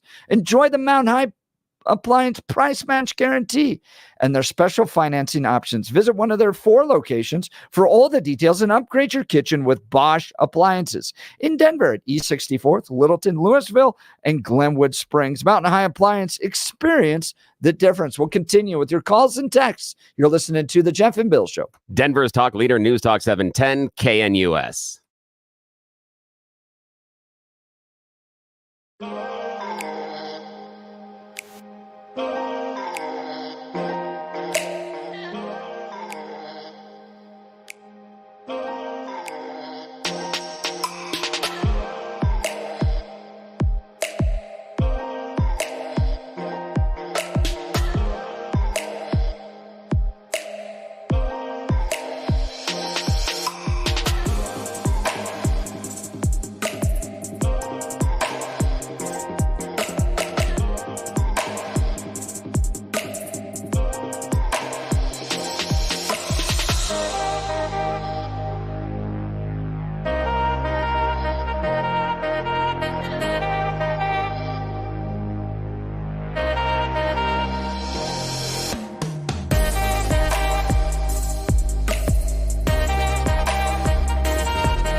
Welcome back to the Jeff and Bill Show, talking Trump's weekend. It was a wild one. Joe Rogan on Friday and then Madison Square Gardens over the weekend. Big turnout. Is he closing well? Let's go to the phone lines. Jay Sterling. Good morning, Jay. Good morning, guys. Thank you again for all that you do, and thanks for being level-headed. I'm glad to have you on. What do you think of the Joe Rogan podcast? You think Trump did a good job? I didn't catch it yet. How about Madison Square Gardens? No, I've been busy. The whole point. But you guys can fact check this, but Trump is the first person that, if I'm correct, I might be wrong, that did not even take a paycheck. So if he's all about the money and publicity, he already had the publicity before he went to office. He already had money before he went to office. He could have made more money being on the outside before even trying to be a president. So therefore, I look at the dialogue of that and the whole spectrum of it. Well, he could have just lived a nice, happy civil life if he did not. But that shows me that he truly cares for our country. Could he just want the power and the ability to be the most powerful man on the planet? Because it's one of the critiques that General John Kelly had against him. You're talking like an ego thing? Yeah, it's one of the things that General John Kelly had as a critique, saying that Trump struggled with the idea that he wasn't the most powerful man on the planet, meaning that everybody else had to bend to his will. And here's the other thing is, if it was, but again, that's General John Kelly's critique of him. And the other thing is, if he really was not about all of the money, then why did he always stay at his own properties? Why did he make sure, especially the Secret Service, always went there and made other things? Why do you stay at your own house? Why do you stay at your own house? You could, but again, he doesn't live in all those properties. He could have gone to any other property, and he's got the Secret Service with him. And I know, but hang on a sec. I know they're part of his business. So while president, he was funneling government money into his businesses. He made more money off of that than he would have made off the paycheck. The paycheck was a giveaway so that people could say he's not taking a paycheck. And then he turned around and used the government to funnel money into other businesses. I'm not sitting here and saying that it's wrong. I'm just saying what I'm saying, Jay, is that's how he made the money. The idea that he gave up the paycheck isn't as generous as you think it is. Yeah. Okay, I'm going to ask you a question. So like us farmers and stuff, we get a subsidy for all our crops that we raise here and there, whatever have you. Yeah. CRP, whatever. It's an insurance type of thing, right? The way it all works. We pay into it. Yeah, we got about 30 seconds here, Jay. But that's a government type of subsidy too. They started that subsidy, the ASCS office. It's not the ASCS office anymore, but anyways, they started those subsidies for the same type of demeanor of the aspect of financials to keep the country flowing. Yeah, and the issue on that, Jay, would be the idea that you're in charge, you decide who gets the subsidies, and you point the subsidies to your farm. Again, you want to do it and you're the guy with the power? Go for it. That's fine. All right, we'll continue the conversation. You're listening to the Jeff and Bill Show. Denver's talk station, News Talk 710, KNUS.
I feel like this is a song Bill and I have to sing to each other after the debates. You know, completely and totally, yes. Last show, Bill, we Yes. just let the liquor Just get let the too liquor much talk. to us, and I really do love you, but Yeah. you know, Come here. we're Mirror. debating Trump on The View and all Yeah. that. And we've all got those friends, and they get to a certain point and they become different people. You get the Yes. person that's just like, shh, shh, shh. Then you have the mirror person. Hey, mirror, mirror. I love you. Have I told you? Have Yeah. I told you? Have I told you how much? Yes. It is 8 a.m. in the Mile High City, and you're Neither of tuned us are drunk into yet. the Jeff and Bill Show, 710 KNUS. It is Monday, October 28th, and we are coping with a whole lot. I'm Jeff Hunt, along with Bill Thor, bringing you the freshest insights and hottest takes from the right, left, and center. Congratulations. You woke up in the greatest country in history, and we're gearing up for a whole nother hour of engaging discussions, critical analysis, most importantly, your calls and texts, because this is where Denver's voice is heard loud and clear. So grab a cup of coffee, Denver, and let's dive into the issues that matter most to you right here, right now. Coming up after news, we're going to talk with Mark Hillman, former majority leader of the Colorado Senate. Great piece on his website, markhillman.com, talking about why Colorado's highways are crumbling, the disaster there. But I want to I'm wrap so up. interested in this because our roads suck. No, They're and he's ridiculous. done a really interesting dive on And this. anybody that's done a road trip, you know exactly when you leave Colorado because the roads get better. Right. All of a sudden, it's not like, you're like, "Ooh, hey, the car's quiet. What the hell happened? Oh, sorry, we are in Texas now, or we are in Nebraska. And or we are he in talks Kansas." too about how like it's become so overwhelming, the criticism, that CDOT was like, fine, we'll repair slightly the 5 miles at the border. Yeah, where the people are complaining the most. Everybody else So can get you're bent. slowly lulled into our crappy roads, Yes, yeah. as opposed to just It's like bad. right Yep. hitting it. Exactly. That's exactly it. So Hillman's going to be joining us a little bit later in the hour. I want to go to the phones before we go to Blake here real quick. James Littleton, good morning. Thanks so much for calling the Jeff and Bill Show. Yeah, morning. Yeah, hey, how you guys doing? I just wanted to make a quick point here that, we just heard on the radio that is Trump just doing this for power? And I guess my argument would be, maybe he actually loves the country, and yeah, maybe there's an element of he does want some power too, right? And I think, is there any argument in which the Democrats aren't just looking for power? Because I just watched a segment on MSNBC saying, they put images of the 1939 Nazi rally over at Madison Square Gardens and literally said, Trump just did the exact same thing and put images of the MAGA rally up. They're two completely different things that happen at different times in history. They're doing everything that they can just to ensure that the Democrats stay in power, hold power. They put a coup on President Biden to get him out. They didn't have a primary. They're putting up the candidate of their choice. I mean, come on, there's two different things going on in this country right now. When you have a candidate like President Trump who sits on television for on the Joe Rogan show for 3 straight hours and just has a conversation, that's the most transparent thing that I've seen any modern day president ever do. Like, James, I don't know. And to your point about MSNBC and calling everybody, I mean, at this point, even slightly affiliated with the Republican Party, a Nazi or Nazi sympathizer, or Hitler lover, I think that it's going to backfire in a big way because people, I hope so. People are just tired. Like, deal with the problems that affect my life. Stop running out there and simply because you disagree with me, labeling me a Nazi. It's just ridiculous. Their entire campaign has been utterly pathetic. Anytime Kamala Harris is asked any kind of difficult question, she just backpedals straight on to, well, Trump did this and Trump's a Nazi and Trump's gonna wipe away all your rights. I mean, it's just a complete fear campaign. They don't care about the country. If they did, James, they would have policy. I think Kamala does have policy. You may not like it, but she has outlined some policies. Like what? And why can't she articulate it? But she has. She's talked about increasing child care. Sure. James, with respect, She's talked about increasing child tax credit. She's talked about $25,000 in a tax break for people starting new businesses. She has a list of things that she's talked about. But here, if we're going to talk about policy, Trump is also very scant on policy. She doesn't have a ton of details, but neither does Trump. The only economic policy we have from Trump is guaranteed to raise prices. Now, I do think you're correct that the Democrats are also running to hang on to power, just like I think Donald Trump is running to have power. I think you're absolutely right about that critique. But I disagree with the idea that, that Trump did something that was unusual, et cetera, because Kamala sat down with the Call Your Daddy podcast a couple of weeks ago, which is kind of the same thing. It wasn't 3 hours and it's not as highly ranked as Rogan's is, but she did do the same thing of an open conversation. And when you critique Kamala and say every time she's asked a question, she wanders around a bit, have you been listening to Trump? He wanders around it as well. They both do it. And that's the problem with the critique that both sides are having. Yes, go ahead. Can I just ask you a simple question Absolutely. real quick before you let me go? So what in your mind did the Biden-Kamala Harris administration do in the last 4 years that made you think they had the best interest at heart for the American people? It depends on how you're defining best interest at heart for the American people, because I believe that is subjective. I believe what Jeff thinks is the best interest of Americans, the heart of American people, what you think it is, what most of our listeners think it is, and what I am, are all going to be subjective. I don't think there is an objective way to measure that. Everybody is going to come to their own conclusion. And what I mean by that is, if you're worried about the immigration and the border, then you think that the Biden-Harris administration has been absolutely horrible. But if you want to look at reproductive rights and you're worried about the Dobbs decision and the overturning of Roe versus Wade, you're going to have the exact opposite opinion. But both of those people having those opinions can both think they are representing the heart of Americans. That's why it's subjective. Well, let's just be honest real quick. You didn't really answer the question. And secondly, because no, James, if a woman wants James, an abortion in this question, country, she can go to a state that allows it all the way to the moment of birth. Because so your question, James, restriction. Your question is subjective. Yes, there are restrictions. There are restrictions on being able to get to those states, and there are states that are prepping rules to prevent women from leaving the state. The state of Texas has floated ideas that if women leave the state to get an abortion, they should be prosecuted. So it is not free and open access. That's a hypothetical. They're prepped. They're not completed. I know, but James, I see this is the issue, though. But it's someone who is in that position would have a different opinion on who's speaking to the heart of Americans and the needs. That's all I'm saying. I'm not answering your question because your question is subjective on its base. Everybody is going to have a different answer. Well, any party that platforms itself on the killing of babies, I hope they lose, man, because we are really going down the gutter in this country. Well, James, I appreciate the call. We've got to get to news and comment with Blake Olson. James' line will be open, and coming up after news and comment with Blake Olson, Mark Hillman will be joining us. You're listening, but let's go to news and comment. Blake Olson. Hey, thanks, Jeff and Billy and James. I'm right there with you, buddy. 49 and cloudy in Denver, expecting a high of 79 today. The 7-10 5-day forecast coming up. Our top story, DJT at MSG in NYC. Kamala's a clown. Kamala's a clown. So get out and vote. Keep jump around. Jump around. Yes. Trump at Madison Square Garden last night, along with Tucker. And this is why people love Trump and hate the left.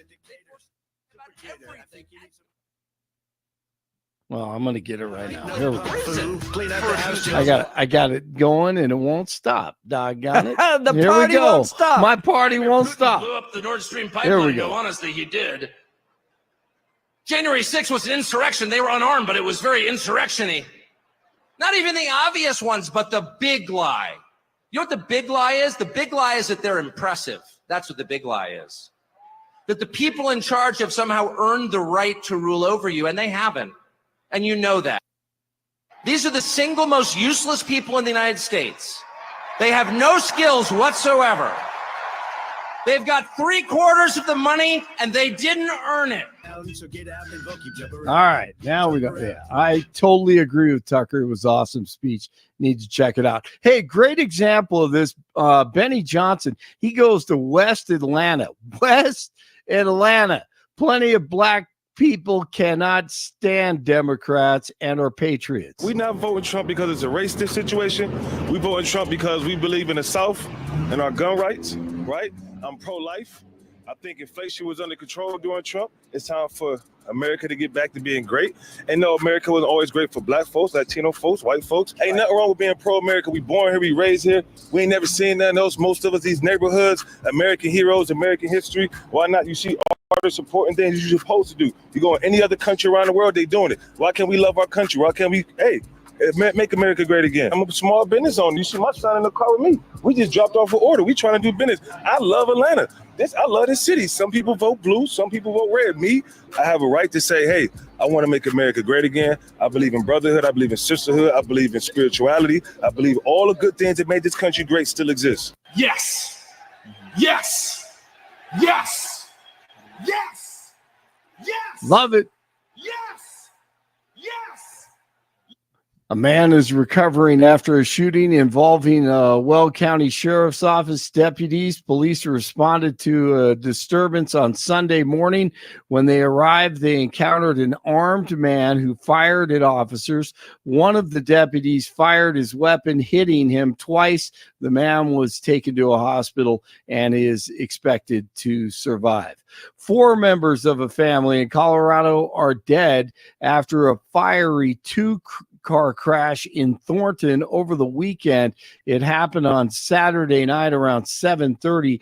One car caught on fire, killing 15-year-old Paola Diaz, 10-year-old Natalie Diaz, and their parents, Francisco Diaz and Beatriz Nunez.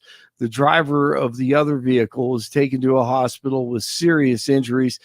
The cause of the crash is still being investigated. No additional details have been released. Denver City Council heading into the home stretch of hammering out the city's next budget. The council will hold a public hearing and first reading of the mayor's proposed budget today. Council members may add spending or make other revisions to the budget if approved by a majority vote. Couple tight ends in this set.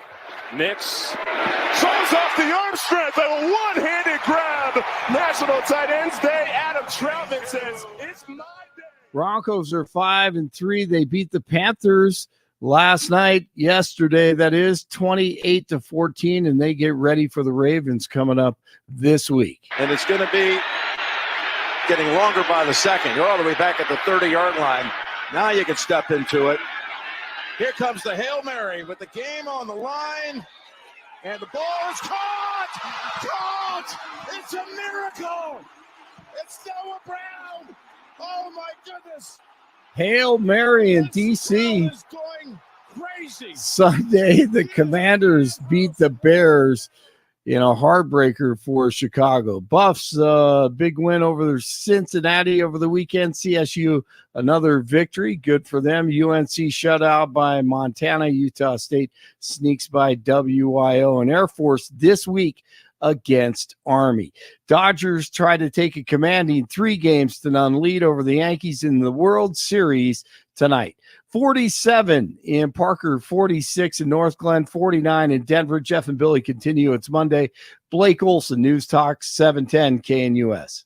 One more day of very mild weather for Denver, then big changes are coming with a cold front plowing into the region late tomorrow and tomorrow night. Highs mid to upper 70s today, increasingly cloudy, mid to upper 40s tonight. Highs will reach the 60s by about noon tomorrow, but then temperatures falling by afternoon with some showers. Rain and yes, even snow showers, low 30s Tuesday night. A chance of rain and snow showers and highs only low 40s Wednesday. Weather sponsored by Colorado's Best Roofing, reminding you to protect your home from the harsh Colorado weather and schedule your free no-obligation roof inspection today at roofingcolorado.com. That's roofingcolorado.com.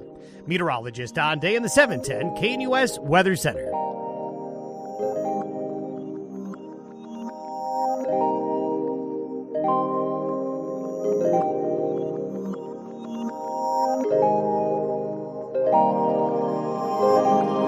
Welcome back to the Jeff and Bill Show. Joining us is the former majority leader of the Colorado Senate. It's Monday morning. He's written a great piece on his website. If you go to markhillman.com, you can read it there. Colorado highways are crumbling due to CDOT neglect. Colorado highways are among the worst in the nation. That's hardly news to anyone who travels across our state. Only 2 states report a larger share of interstate highway in poorer condition than Colorado. Less traveled highways in our state are even worse. He gets into the details about how Democrat-controlled legislature passed a $5.4 billion package in new fees, but where's it all going? What's happening to these highways? Great research by Mark Hillman. Mark, thanks so much for being on the program. Hey, Jeff, good to be with you this morning.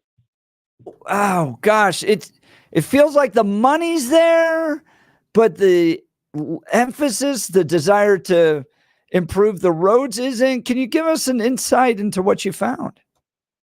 Well, let me first say I found one little bit of good news this past weekend. I was at an event where there were some Democrat legislators, and I found out that a number of them are also very frustrated with the fact that they've approved this money to go into highway maintenance and construction, and yet it's not being used for that. So maybe this is a rare opportunity where there's some bipartisan pushback against what's going on with Governor Polis and his Transportation Commission. But yeah, the key that I found, so I live, as you know, way out by the Kansas border in a little county, Kit Carson County, and our roads are just absolutely terrible. They are crumbling. There is a highway repair project going on right now on Interstate 70, but it's not done the way that it always been done in the past, where they would come in and lay down like 8 inches of concrete that you know is going to last 15 or 20 years. Instead, it's more of a slapdash thing with just using asphalt. So I started probing around saying, why on earth are we not having better highway maintenance with all of the increase in funding that the legislature put in 2021? They voted for a $5 billion over 10-year package. That's going to increase our gas tax. Only they called it a fee, so we couldn't vote for it. It increases it a couple cents a year for a number of years so that the gas fee will be as much as the gas tax. It's also responsible for that currently 29-cent charge that you get every time you order something from Amazon or most online retailers. And yet, if you look at the CDOT budget over the last 10 years and project it out a couple more as well, the amount that goes into maintenance hasn't changed by 10% for the whole Polis administration, even going back into the time when Cooper was governor. And it's because, as you read about it, the Transportation Commission and their transportation director are bragging about the fact that they're not building new roads. They even had a story in May in the New York Times bragging about how we're not building new roads in Colorado. And I guess, and that's getting a fair amount of pushback from local elected officials, again, Republicans and Democrats, from the northern metro area all the way up to Fort Collins and Greeley, and then of course in Colorado Springs and Pueblo as well. But when I looked at it, I said, well, I'm in an area where we don't need to be building new roads, but doggone it, let's take care of the roads that we have. And that's not happening either. And if you look at CDOT's own numbers, in 2022, they analyzed over 9,000 miles of their own highways for what they call drivability life, meaning how many more years of drivability is there on these highways. And what they found was the largest category are 800 miles, so almost 10% of that 9,000 miles that have 0 years of drivability life remaining. And the problem is that 71% of all their miles are in an area where the drivability life is 10 years or less. It's a gut punch and you have listed. You put this as a diagram, as an image on your website. If you go to markhillman.com, you can see this. 823 miles of road that is almost currently at this point undrivable in the state of Colorado. And you get to a hypothesis that they kind of want it this way. They want it so bad out there that you're forced to take public transportation, right? Well, that's what they've been putting a lot of this new money into, is what they call mitigation, which is essentially rail traffic and bike lanes and pedestrian walkways. And, you know, you live closer to the metropolitan area than I do. Maybe that makes sense in some areas. But out here where our major hubs of commerce are 60 to 100 miles apart, none of those are adequate. And so it is so bad in the county where I live that this summer, local citizens went to taking spray paint and spray painting the worst potholes, both to warn each other so that they wouldn't ruin tires, and also to sort of embarrass CDOT into fixing it. And I should say this, when I say CDOT, I recognize that the people who work for CDOT actually want to try to maintain roads because it's kind of what they signed up for. It is the Transportation Commission, which is appointed by Governor Polis, that is the one that's making these decisions to say, let's try to make driving miserable to get people out of their cars, because we can save the planet by doing that here, by making drivers in Colorado miserable. Yeah, and look, I've lived in a big city. I lived in Washington, D.C. for about 6 years. The metro was terrible, but it wasn't a bad option if you wanted to get into the city, and lots of people would ride it both in and out during the commuting hours. But you have to have density numbers that make it, that makes sense for you to have that. If for instance, trying to take people from Parker into Denver on RTD buses or light rail off of that Ridgegate station there, I've ridden that and nobody's on it. I'm like the only person in the entire train. There's just not, the density is not here in order to justify the amount of money we're spending on light rail, on other train production, and meanwhile, just totally ignoring our roads and allowing them to fall apart. To your point about the commission that oversees this, you guys have a vacancy in the northeastern part of Colorado, CDOT District 11, that has no representative, and no one's been on that for several months because Jared Polis just hasn't appointed anybody, right? Yeah, that's what's so frustrating. I mean, we had a good commissioner who represented our part of the state for probably close to a decade. These are the counties actually near and dear to your heart, because it includes Elbert County all the way east to the Kansas state line, and then from Cheyenne County all the way north to the Nebraska state line. And it's been about 6 months since we've even had somebody that representing us on that board. Anyway, the guy who used to represent us, who did a good job, didn't get reappointed, apparently because he was too much in favor of maintaining our roads. They picked somebody from Elizabeth who did the job for a few months, and I don't know why, but resigned that position. And now it's just sitting there open. There's nothing that prevents the governor from appointing somebody to represent those 9 counties, but for whatever reason, it doesn't seem to be a priority for him to do that right now. Now, I want to talk about the highways, particularly I-70 and Kansas. This gets the most social media attention. And you point out that in light of all the social media attention, CDOT decided to do something, but it wasn't much of a fix. Yeah, so it used to be a year ago, you would drive like I-70 from Kansas, and as soon as you cross the Colorado border, my kids and I used to joke, we'd go 3, 2, 1, rattle, rattle, rattle, rattle, we're back in Colorado. So a year ago, because there have been some pictures posted on social media of the Welcome to Colorado sign, which was falling apart, and the potholes in the interstate right next to it, CDOT decided they would come in and fix the Colorado sign and lay down asphalt over about the first half mile inside the state line. This year they decided to go ahead and put 3 inches of new asphalt over the top of this concrete that's been the base for the highway. But what they're doing is there's some huge potholes in that concrete. And rather than fix it, all they're doing is pouring asphalt in the concrete potholes and then coming and putting another layer over the top of it. Well, that's just going to disintegrate from beneath. And in a couple of years, it's going to be right back where we are right now. And maybe I'm cynical about this, but I look at it and say, well, in a couple of years, the governor says it's going to be somebody else's problem because he's term limited and won't be governor.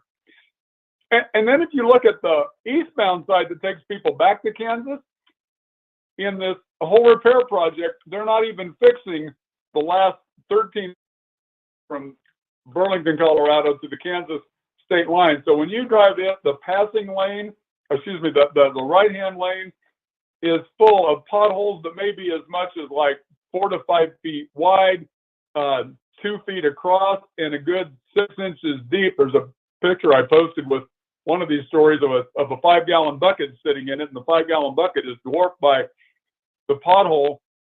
And along the side on the shoulder, there are just chunks of concrete that is semis going through potholes, chunks of concrete fly out of it and are sitting over on the shoulder. That stretch of road is not even on the agenda to be fixed. So people driving that get to the Kansas state line, and all of a sudden they get to a state that actually believes in maintaining their roads, and I-70 in Kansas is smooth, and they make repairs on a timely manner so they can relax. But I mean, you can really damage a vehicle, especially if you're pulling a camper or a truck pulling a big trailer. If you hit one of those potholes, you can ruin a tire, ruin an axle. It's doing a disservice to everybody who uses Colorado highways and who pays those taxes. Mark Hillman, former majority leader of the Colorado Senate, joining Jeff and Bill live, outlining why our roads suck. And you've been out there driving. You know, our roads absolutely suck. Now, this is an ineloquent way to approach this, Mark, but I think that you, Jeff, and myself could solve this right now if only we had the ability to get this through the state legislature. We would make sure that the state would always fix its roads as long as, and maybe we run this as an initiative, as long as we implement a law that the state is responsible for any damage your car takes when you hit a pothole, plus 100% of that cost is also given to you for pain and suffering. So whatever it costs to repair your car, whatever it costs to replace your tire, whatever it costs to repair the hauler, your trailer that you're hauling, whatever that is, you get all of that paid for, plus whatever it costs. You also get that as a bonus for your pain and suffering. If we implemented that, these roads would be fixed next week. Yeah, that would get their attention. And while we're applying it to highways, let's apply it to those ranchers who have animals killed by wolves as well. That would get their attention also. Yes. But I'm wearing my rural Colorado hat right now, so. Talking with Mark Hillman. He's the former majority leader of the Colorado Senate, doing great investigation work on Colorado highways and why they're crumbling due to CDOT's neglect. Mark, is it just as simple as funding and priority? Like Kansas has great highways because they fund it and they prioritize it. Yeah, it is. I mean, we need to prioritize maintenance. When you've almost doubled the CDOT budget, there ought to be a doubling of the maintenance budget as well. But instead, and the CDOT budget is really hard to follow, and I think that's probably done on purpose. But as you look at the budget, since they have added this $5 billion in funding over a period of years, what is striking is that the maintenance line in that budget has been about $225 million a year, and it might fluctuate by $5 or $10 million, but that thing ought to be doubling, and it's not happening. Especially if you're out in rural Colorado. I mean, this just shows the bigger divide that's taking place between what we experience and what, progressives in the city want us to experience. I mean, they're essentially, I've brought this up over and over again, the city of Denver, they want everybody riding bikes. Well, okay. Well, I've got 4 kids all in different activities. What do you think we're going to do? We're all going to ride our bikes in December to different basketball practices? Come on. It's like they live in a world that doesn't even consider what we experience on a daily basis, and that divide continues to grow. One thing I think we could do, Billy, is just tell listeners, let's take pictures of these. Yeah. Where you see broken roads like what Mark's doing, take pictures of them, and we can do essentially what Do Better Denver does with homelessness and crime. It's just constantly expose it. Here's the thing is, if you really want this to change, so Mark Hillman, former state senator.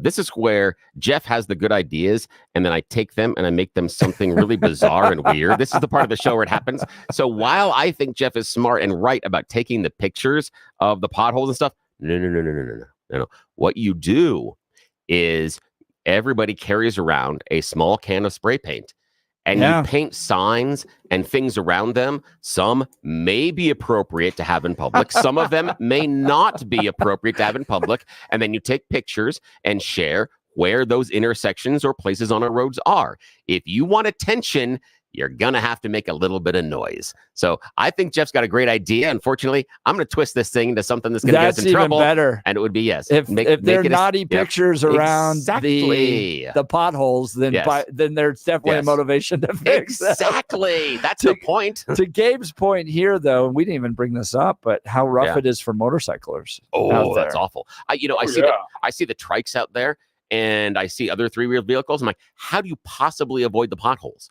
How do you possibly get around them? Because where the wheels are positioned, you cannot weave inside of a lane in order to avoid it. You're stuck if you run on anything. And the reason I think of trikes is because that's how friend of the show Pete Boyles gets around right now in his Harley. He's riding a trike. So I think about that all the time, about how dangerous it is for him. He's making the right choice based on riding, but our roads are making it more dangerous for him to make the right choice, which is stupid. Well, to change this, it requires voices, it requires pressure. Mark, you were a state senator, former majority leader down at the state Senate. You've sat there from across the desk from constituents that are frustrated about a particular issue. What's the best way for people to change this issue? I think it's definitely to let your state senators and your state representatives hear about it, because they're the ones who actually pass the budget. Now, they don't decide what projects get funded, but they decide how much money does CDOT get. And at the beginning of each legislative session, they hold hearings to hold them accountable on what have you been doing with your money. And like I said, I was really pleased to hear that there are also Democrat legislators who are frustrated by this. I also found out just in the feedback from this piece that I wrote, which also was run in the Denver and Colorado Springs Gazette. I got plenty of feedback from folks in the Denver area who tell me this isn't just a rural problem. My city roads stink as well. So I think this is a statewide problem, and I think the answer is put pressure on the legislators who are responsible for the budget and who are able to hold the Transportation Commission and the governor accountable. Mark Hillman, not only just the former Senate majority leader, but also the former treasurer of Colorado. He's got a great website. Go to markhillman.com. And he not only publishes there, but he's got a newsletter that is some of the best news out there. You can also follow him on Twitter at mhillman. And now x.com/mhillman. Mark, really appreciate your time. Great reporting on this. Hopefully we can get some changes done. Good to be with you. Thank you. Mark Hillman, former Colorado treasurer and Senate majority leader. We've got a former CDOT supervisor I want to get to. If you can stick around, I'd love to talk with them.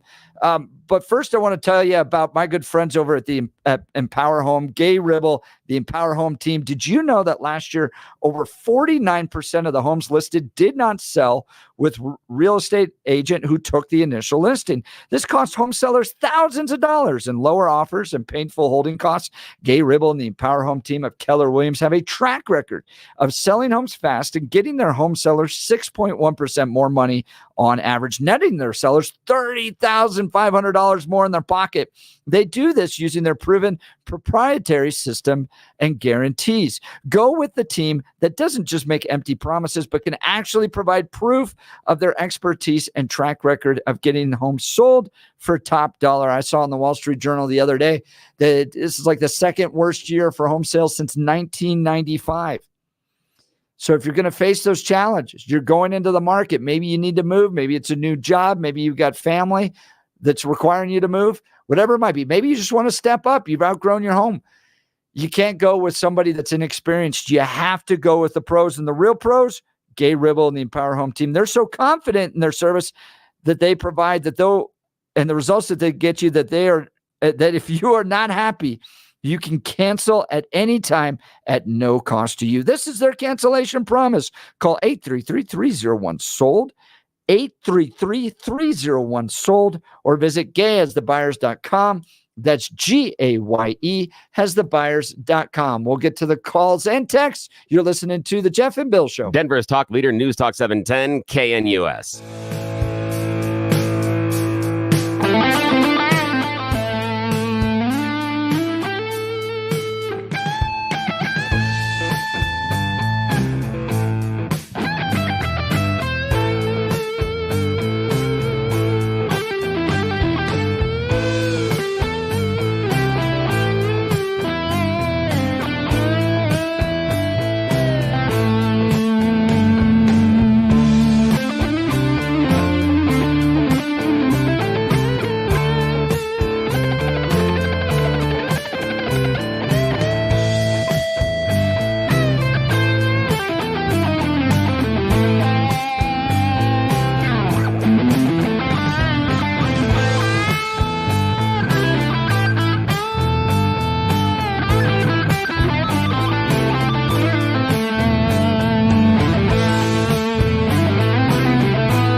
At this hour, I'm Christina Ohio in Dallas, and here are your top stories.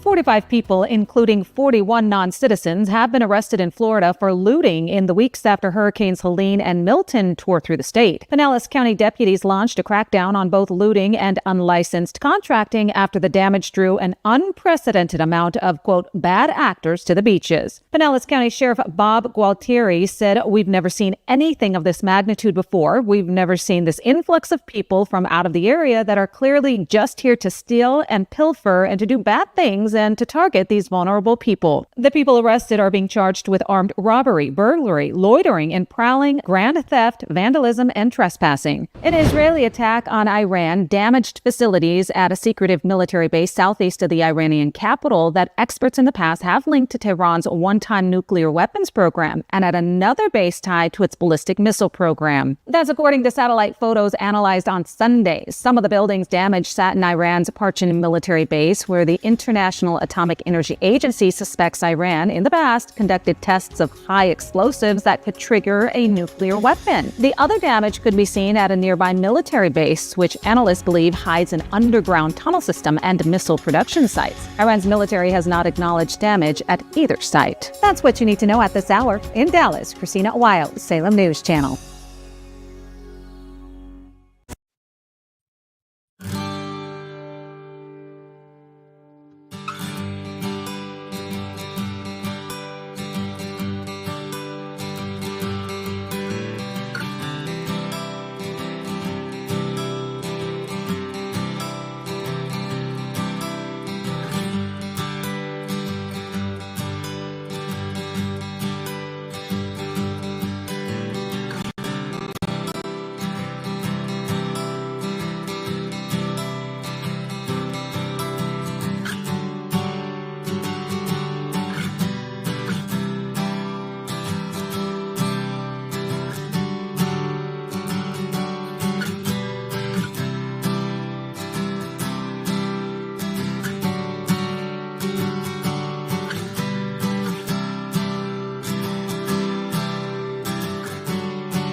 Welcome back to the Jeff and Bill Show. I'm really interested in this next caller.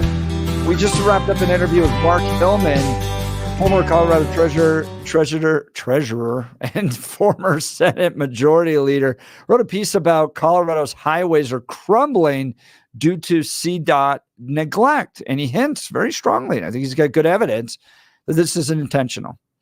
That what the progressives want in this state is you riding your bike everywhere, taking a train everywhere. So they're going to leave the roads. They're not putting money into it. And they're putting instead all this money into this mass transit system that nobody uses. And they want to kind of force you into, taking the train everywhere, riding the bike. Let's go to the phone lines. We got a former CDOT supervisor, huh? Good morning. Good morning. How are you guys? We're great. What'd you think of Mark's comments? 100% accurate. 100% accurate. How long were you with CDOT? 12 of the best and hardest years of my life. Like, it's hard for me to talk about this, guys, because, first of all, I loved my job. I loved it. Because of what the left has done to this state, they brought in very, very left-leaning ideas to CDOT and basically destroyed it in the last 4 years I was there. Let me get this out first for all of your listeners. If they have vehicle damage in the state of Colorado that they feel CDOT is responsible for, there is a way. It's bureaucratic red tape, but they need to call the Office of Risk Management. They need to fill out the paperwork. They need to document a blown tire, a messed up suspension, anything. Like if they had an accident, they need to call CSP as a non-emergent if there's no injuries and get an accident report.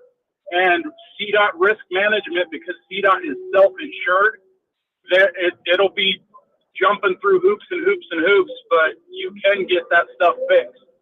I love our listeners, man. We throw an idea out there, and this guy he calls in. Yeah, and I'm taking notes. Here's exactly how you do it. You visit the Office of Risk Management at CDOT. That's great. Thank you. I'll forewarn you, I'm out in the area that Mark was talking about at CDOT Region 4. And, man, we used to tout ourselves as being the best region in the state. We had the best roads. We had the best people. I tell you what, they should be disgraced. They should be horrible. They should just hang their heads in shame. They have completely forgotten about what their job duty is to the Colorado taxpayer. When I was there, I prided myself in getting as much work done with my work group as absolutely possible for the least amount of money possible. We would go out and we would patch roads, we would pave roads, we would chip seal roads, we would do everything in our power that we could.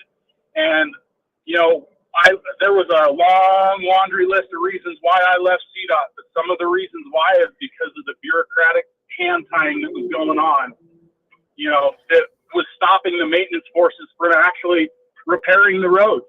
The other issue that a lot of taxpayers in Colorado need to be aware of is when CDOT doesn't repair their roads, it's not just the road repairs. Those valuable snow plow trucks that are now costing $350,000 and more brand new, when you take one of those down a destroyed road trying to plow snow with it, you're just beating the crap out of that $350,000 snowplow. And those things, when I was there, 20 years before you could expect to replace one.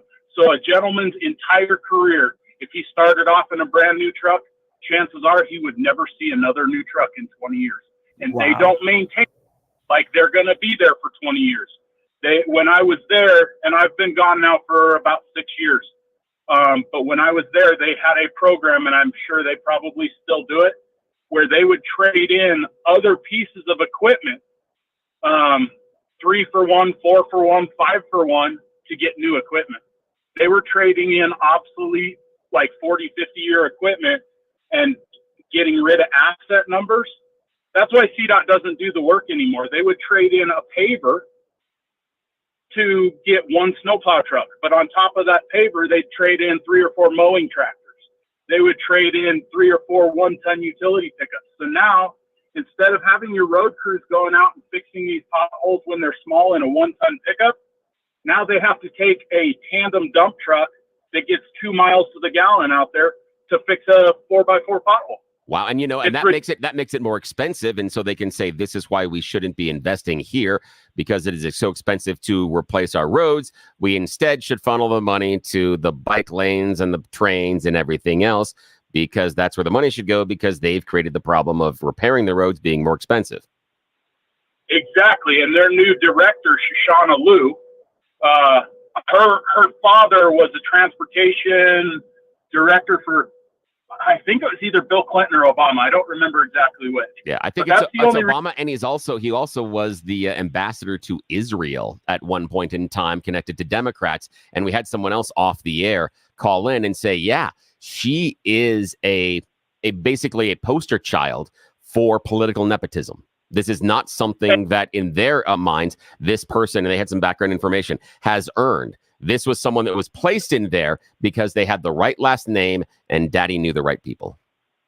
And that's exactly it. And one of the things, because she was appointed when I was still employed at CDOT, one of the things that came about right after she was appointed in the maintenance training academy, because for all of the maintenance individuals at CDOT, we weren't smart enough to do our jobs on our own, so they had to send us to a week-long training in Golden.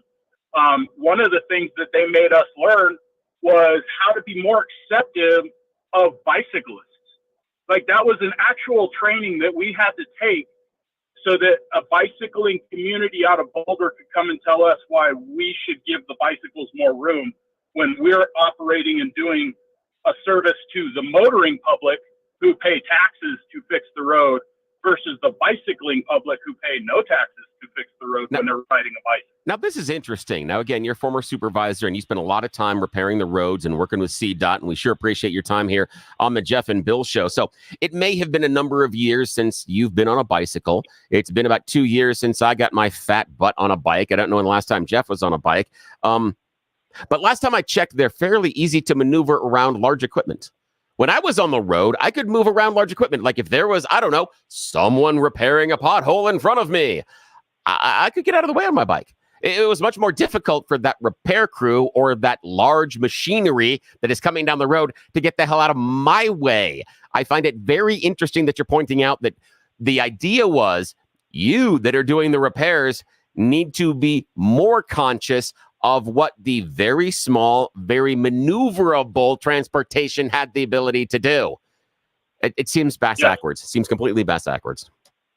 There was so much within CDOT that was exactly that backwards. That is just frustrating. CDOT used to have a policy where the first snowflake would hit the ground, the second snowflake would hit the back of the truck. Like, that's how prepared CDOT used to be for a snowstorm, but that costs a lot of money to have guys on shift waiting for the snow to fall. So they tried to implement their weather radar system, the MDSS, and they paid millions of dollars a year for that weather system, forecasting system to try and limit that overtime. But I can tell you from personal experience, and I really used that system when I was there. It's only right 50% of the time, so you're throwing lawn darts in Colorado at 50% of the time, hoping you don't guys have guys out on overtime for 8 hours. Well, what I appreciate about your perspective is very clear, and I think it affirms what Mark Hillman's saying, is that it's a priority issue. They're just prioritizing the wrong things, and the rest of Colorado's got to suffer as a result of it. Really appreciate your call. Thank you. Man, we got great listeners. Former CDOT supervisor calling and giving us the insight. And thank you to Mark for joining us as well. We'll continue the conversation. You're listening to the Jeff and Bill Show. Denver's talk leader, News Talk 710, KNUS.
Lots of text messages coming in. Mark Hillman was an outstanding, informative guest. This is from 8422. And the follow-up caller from CDOT Supervisor, Colorado. Oh, my goodness. And the follow-up caller, former CDOT Supervisor, was great. Answered a lot of questions to what we have been wondering for so many years. Great job, guys. Well, thank you, 8422. That was awesome. Thank you. Yeah, Hillman's a smart guy. Did a lot of great work for Colorado as a lawmaker, still doing it today, just as a citizen. So go visit markhillman.com and follow him on X. Sign up for his newsletter as well. We'll continue the conversation. You're listening to The Jeff and Bill Show. Denver's talk leader, News Talk 710, KNUS.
It is 9 a.m. in the Mile High City. Good morning, Denver, Colorado. You've tuned in to the Jeff and Bill Show on this Monday, October 28th, 710 KNUS. I'm your co-host, Yvonne, along with Billy Thorpe, bringing you the freshest insights and hottest takes from the right, left, and center. Congratulations. You woke up in the greatest country in history. Let's get to work. We have a great hour with engaging discussions, critical analysis, but most importantly, your calls and texts, because this is where Denver's voice is heard loud and clear. Coming up after news and comment with Blake Olson. He owned a restaurant for over 15 years. He's a member of the Colorado Restaurant Hall of Fame, and he's going to be hanging out with us tomorrow at the IHOP. We're doing a live broadcast. What is a live broadcast? That means we're going to do the radio show in a restaurant, and you can swing by. You can swing by, grab a cup of coffee, give us a high five, or spend all 4 hours. Bill and I are going to do a pancake decorating contest. Yeah, that'll be fun. That'll be really fun. And what I'm hoping we can do is, again, I don't know how much mess we can make. I'm wondering if we could have the listeners that come out and join us, if they'd be willing to decorate their pancakes as well, so we can take some pictures and share that as far as what would you do. The question is, I want to make sure that the IHOP people are okay with us with all the supplies. How much whipped cream and, and fruit slices and things. There's never enough, Bill. There's never enough that whipped is cream true. in this world. That is true. There isn't. So yeah, as long as they allow us to make a bit of a mess, it's going to be so much fun. But yeah, we're going to have to do that. We're going to decorate our own pancakes tomorrow. And this is at the IHOP off of Mississippi Avenue, just west of 225. If you want the details, go to 710knus.com. You can get the address there. But yeah, Mike Boyle is going to join us here in just a sec. So yeah, it's gonna be so stick cool. around. Let's check in on news and comment with Blake Olson. Good morning, Blake. All right. It's going to be a big deal with Mike there tomorrow. Hey, here's what you do with the whipped cream on the pancake. Just make a big swoosh at the top. Make it look like Trump's hair. 2 little dots there. All right, do that for me, dude.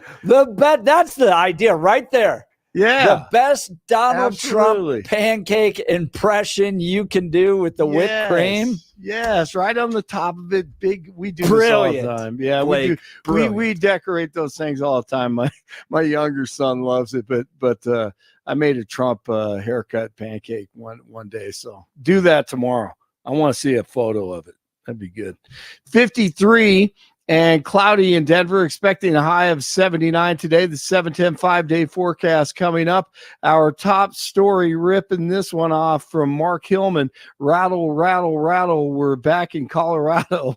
Our highways and roads are horrible. And Hillman, former majority leader of the Colorado Senate, on with Jeff and Bill last hour. And thank God he's talking about this. When you cross the state lines and Kansas into Kansas, Nebraska, Wyoming, Utah, the roads are better, and Hillman feels like Democrats are starting to agree. But is this by design to push us to public transit? Here are Hillman's vital numbers on this subject. In 2022, they analyzed over 9,000 miles of their own highways for what they call drivability life, meaning how many more years of drivability is there on these highways. And what they found was the largest category are 800 miles, so almost 10% of that 9,000 miles that have 0 years of drivability life remaining. And the problem is that 71% of all their miles are in an area where the drivability life is 10 years or less. We all believe that, and we agree. Great job by him, and hopefully things are changed in the future, or improved, that is.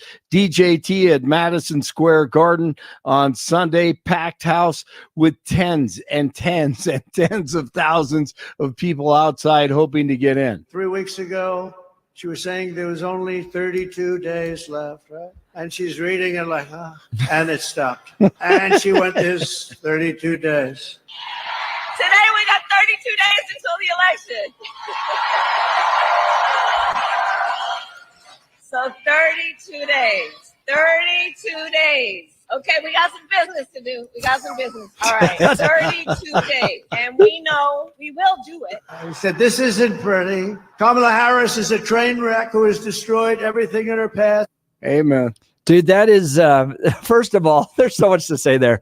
Yes. That's what every dad paying for college says in the shower past 65 that he has to go work, right? Like, 45 more days, Yes. 45 more days of this. Yes. But absolutely. Here's the question I got for you, Blake. Do you think Kamala Harris could fill Madison Square Gardens right now? Heck no. Maybe if, she can't do Beyonce anymore, bring in Beyonce to help out. Maybe I don't know if she had a rapper or a rock star. Maybe no, I don't think so. You? Yeah. Well, your Beyonce point is interesting, but I don't. Maybe I don't know. Maybe I don't think I she don't has think the so. energy Trump has closing right now. Yeah. I could be wrong. Tell me where I'm wrong. Feel free to give us a call, but I don't think she is closing with the same amount of energy that he is. No, I agree. I mean, to me, she feels like she's losing it, but losing her cool, her patience. She's smiling. 32 more days. She's forcing that. She's forcing that smile. Over the weekend, you could see it. I mean, they were going after her in Houston, and she was just faking that smile. So anyway, but Tucker was awesome last night. You look at Liz Cheney and you ask yourself honestly, what skill could she possibly have that allowed her to send hundreds of thousands of people to their deaths? Did she earn that? I don't think she did. No fair system would make Liz Cheney powerful. No fair system would make Larry Fink rich. No fair system would elevate someone like Kamala Harris to a presidential nomination. She's never been accused of doing anything useful. She has precisely no achievements. She's a nominee without getting a single vote.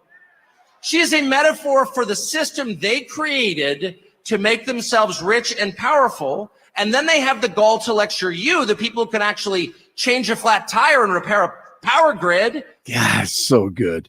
And in London, they're holding rallies and pleading Americans to vote DJT. Our message to Donald Trump and the United States and every American who's watching this. Your election in November is far bigger than your country, okay? Donald Trump is needed in this world to bring back peace. Going down like no punk fu. Clean up the house, Joe, moving in back soon. Kamala's a clown. Kamala's a clown. Listen, man, Donald Trump is the best thing that ever happened to America. And I'm going to tell you why. He don't hide his feelings. He don't hide his emotions. He don't hide who he is. Do you want somebody to hide who they are? No. And Donald Trump doesn't do that. I love Trump. Let's go. Let's go, Trump. That's in Atlanta. And there were plenty of people who felt the same way as that gentleman there. Denver City Council heading into the home stretch of finalizing the city's next budget. The council will hold a public hearing and first reading of the mayor's proposed budget today. Council members may add spending or make other revisions to the budget if approved by a majority vote. Couple tight ends in this set. Nix shows off the arm strength and a one-handed grab.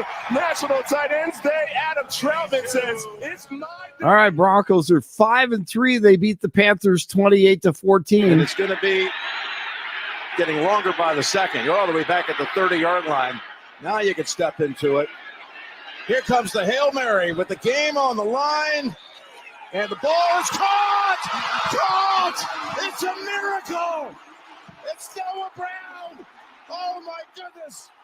Hail Mary in D.C. on Sunday. The Commanders beat the Bears after that one. Dodgers try to take a commanding 3-0 lead over the Yankees in the World Series tonight. I'm sure Mike Boyle has a prediction for that one. And I don't know if this is or isn't him, guys, but I don't care.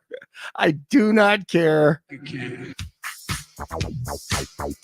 This is Donald Trump. If you go to YouTube, you can find it. This is the first I've heard of it. DJT on Soul Train back in the day. It's hilarious. I don't think it's DJT, but who knows? It may be. There's a mullet on his head. He has a mullet. Business in the front, party in the back. And hey, but you know, he does his thing. So DJT allegedly on Soul Train back in the day. It's awesome.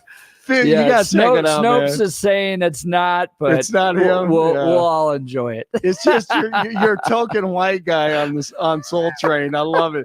Don Cornelius, who had the best voice in television. Oh, that dance is amazing. If Trump man. could dance like that, That the would be mullet's awesome. incredible. But yeah, Man, make sure you do the hair pancake tomorrow, okay? With the whipped cream. Great idea. All right.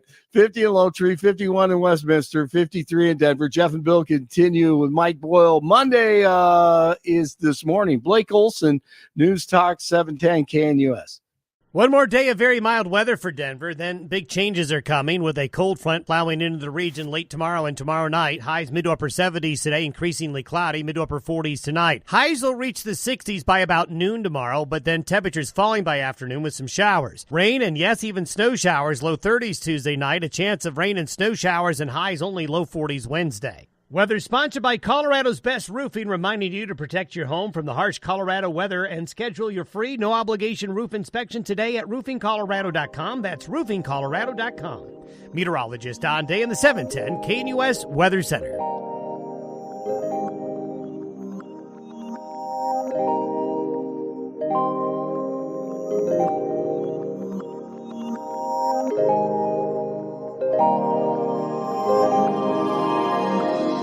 So tomorrow, Bill and I are going to be joining Mike Boyle at the IHOP off of Mississippi and 220. Come by. It's a live broadcast. It means for 4 hours we're hanging out there. And you can swing by and give us a high five and grab a cup of coffee or spend all 4 hours and enjoy a feast at IHOP. Joining us on the Jeff and Bill show is the legendary Mike Boyle. He owned his own restaurant for 15 years, a member of the Colorado Restaurant Hall of Fame.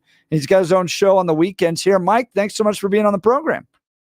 My pleasure. Thanks for inviting me. Listen, I don't have a lot of time for you because I've got a busy day trying to figure out from the very extensive IHOP menu what I want to eat tomorrow. So I can give you a few minutes, but I can't give you a lot. Okay, so. That's important. You got to figure it out. So, Mike, you've done these broadcasts all over the city of Denver. Why would somebody want to come hang out with us and spend breakfast? Well, I don't know why they'd want to come and hang out with you, but I'll be there. And so that might be an incentive for them. I'm just kidding, guys. I love it. It's a wonderful show. It's a wonderful morning show, 6 to 10 every Monday through Friday. And the management decided, let's get these guys out. Let's introduce them to the public. And so came up with these breakfast ideas. Did one recently in Parker at Doug's Diner. Tomorrow, 13,700 East Mississippi, just west of 225, 6 to 10. And what are you going to be talking about? I'll tell you what, you guys just did a great expose on the roads of Colorado. And it's something we kind of know about. It's something we kind of talk about. I talked with Patrick Neville, who was in the legislature for years, and he said, Mike, there's no political will. They want you to ride a bicycle. They want you to ride rapid transit. And I'll tell you this, I've taken road trips recently to New Mexico, Wyoming, Utah to the west, Kansas to the east. And you know what? Colorado's roads are actually kind of a laughing stock.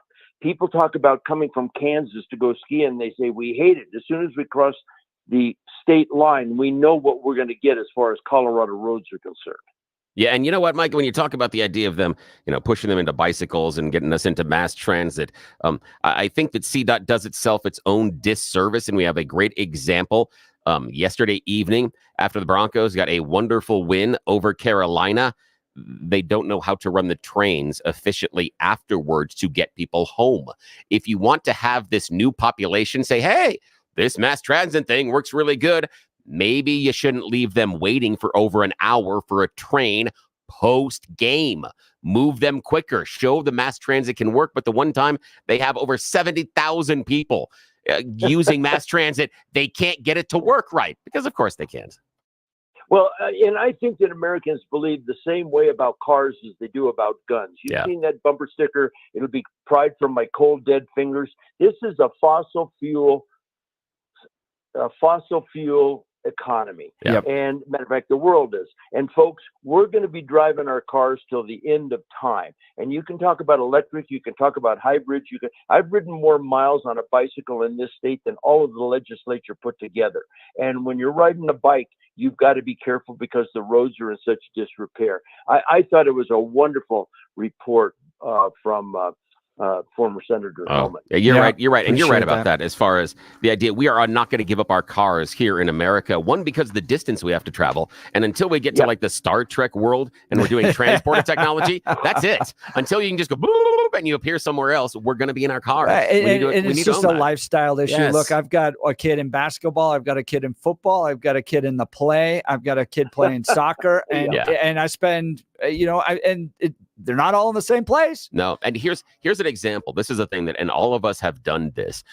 Next time that you use Google Maps or whatever map service you use to navigate to a place, maybe you're going to be using it to navigate out to see Jeff and I tomorrow morning at the IHOP at Mississippi Avenue, just west of 225. Can we talk about this menu? Yeah. Oh, yeah. In a second. But so they 6 to 10. What you do is when you're looking at that directions and you ask it to give you directions, it'll also give you the public transportation directions. Yeah, there you go. And it's always 3 times as long. Why am I going to choose that? Oh, I have an idea where I need to go. Let's make it more complicated, difficult, and longer. I'm Especially definitely going when to it's choose that cold one. outside. Yes. That Bill, brilliant. Yeah. So I'm looking at the menu here, Mike Boyle. Oh, Jeff, I've got something for you. Pumpkin spice pancakes. Ooh. Or if you don't want to go with pumpkin spice in honor of Halloween on Thursday, how about the Reese's peanut butter cup? Oh, dude. Pancake? No way. My kids. That ought to get you on a sugar high at about I'm going to get the 6:30 in the diabetes. morning. My kids are going to flip out. There's a Reese's. I'm looking at it. Oh, no. Oh, my. It's the pancake of the month. Oh, geez. I'm going to have to go look at this thing now. It's got chocolate peanut butter sauce on it. It's got Reese's candies on it. I will tell you right now, my kids will be eating that tomorrow. And they're going to be joining us. And Case nothing. And you know what? I'm going to take a nice picture of them. I'm thinking I might go with the bacon. You can't go wrong with bacon. I might go with the bacon avocado eggs Benedict, or sounds healthy. The new spicy shredded beef tacos for breakfast. Yeah, they got breakfast tacos. Wow. So anyway, I'm sure we'll be able to find something for everybody. Don't you think? Oh my goodness. Somebody say no to And Reese's comparing to what we normally have, which is just stale coffee. And whatever we can find in the fridge. That's right. And day-old donuts. Yes. and Mike, tell folks real quick too about the kind of fun that people have when they come out to a restaurant where a radio station's doing a live broadcast. And like the examples that you have when you're doing your your breakfast club, your supper club, and your your meal deals that you have on the weekends with your crowd. We had one yesterday, a Taste of Philly in Parker. We had a huge crowd. And you know what? When you think back on it, when you think back, you guys are history buffs. You're knowledgeable about history. Where did people come in from the country, come in from the farms, come in from the ranches? They came into a tavern. They came in to gather. And that's where ideas and information were exchanged. But that's where the camaraderie developed. And so that's what restaurants are intended to be, a break in your day. All day long, it's murder and mayhem and this and that. Well, go to a restaurant, sit down, relax with a book, with a newspaper, with a significant other, with a business associate. And that's what we're going to be doing tomorrow. We're going to be explaining not only the news of the day, that's your job, but we're going to be talking about just the idea of getting out of your rut and going to a restaurant and relaxing a little bit. And I'd like to have as many people listening as can come by 13,700 East Mississippi to the IHOP tomorrow. And you don't have to stay for the whole 4 hours. Drop in, drop out. They've got coffee. They've got plenty of other stuff for you, the beverages as well. But I think it's going to be a fun time. And I think that people are going to understand, if they don't already, what fun it can be meeting at a restaurant. Oh, Mike, great description of what it's going to be like tomorrow. And I'm about to tweet out the pancake of the month, which is that Reese's pancake. Mike, that looks so good. So good. So come hang out with Jeff, come hang out with Bill, and definitely come hang out with Mike Boyle. It's going to be one for the record books. We'll have so much fun tomorrow at the IHOP, 6 a.m. to 10 a.m. Details at 710knus.com. You can get the address there. And we want you to make sure, Mike, you're ready to decorate your pancake as well, because we're all going to be doing decorating our pancakes. I don't have an artistic bone in my body, but that's great. But I will give it a try.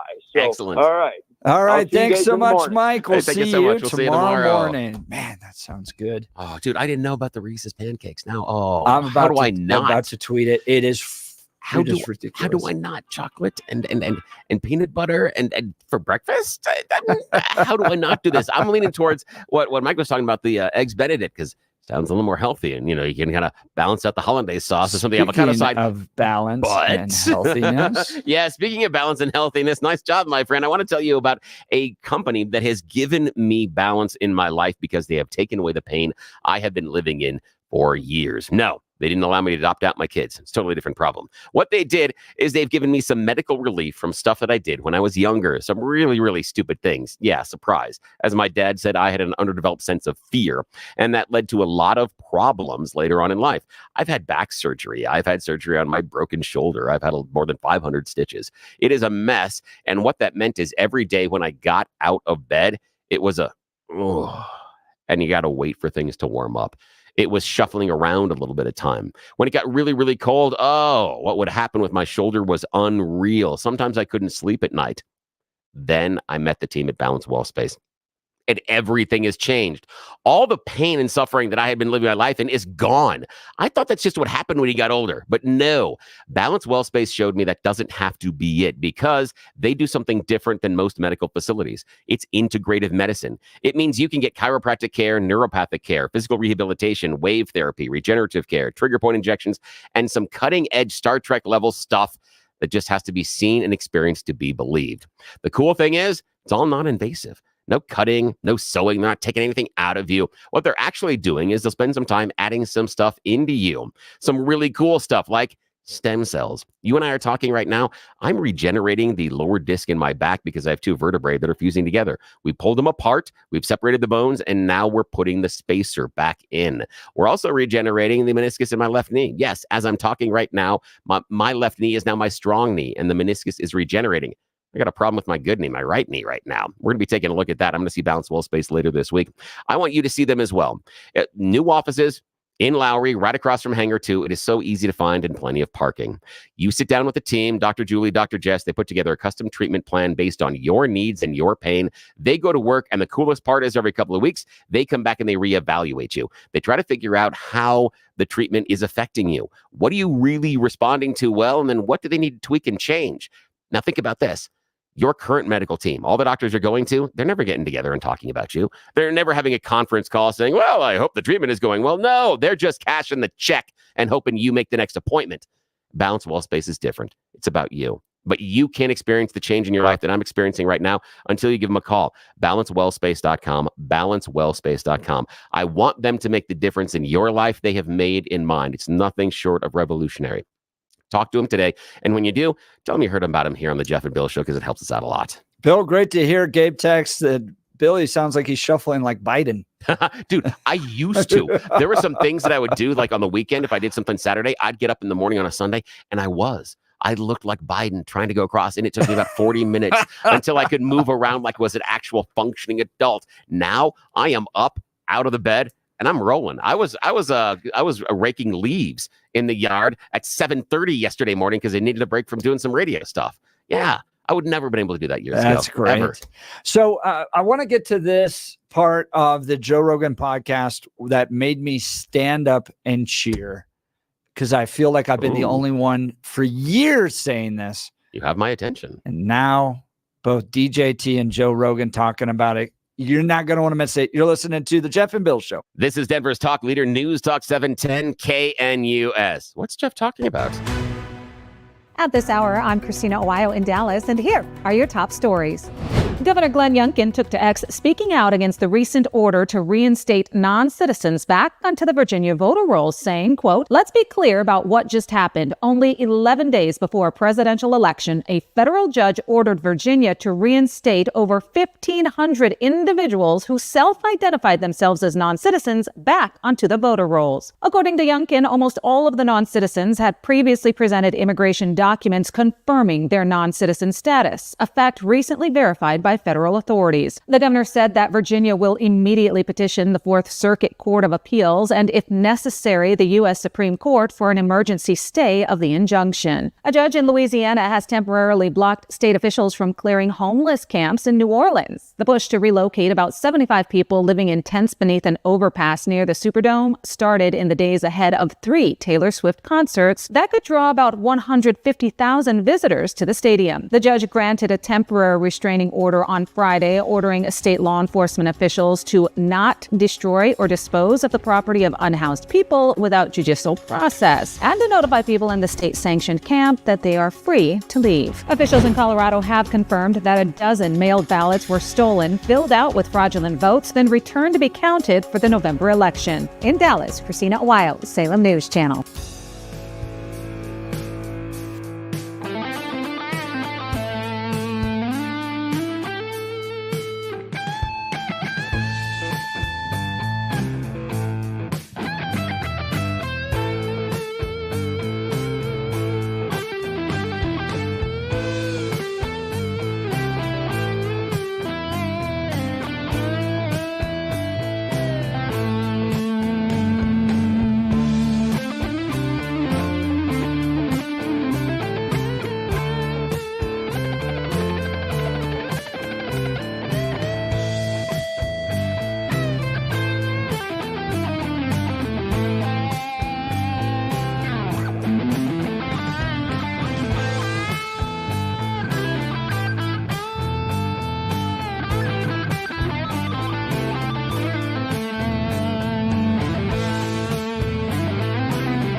Welcome back to the Jeff and Bill Show.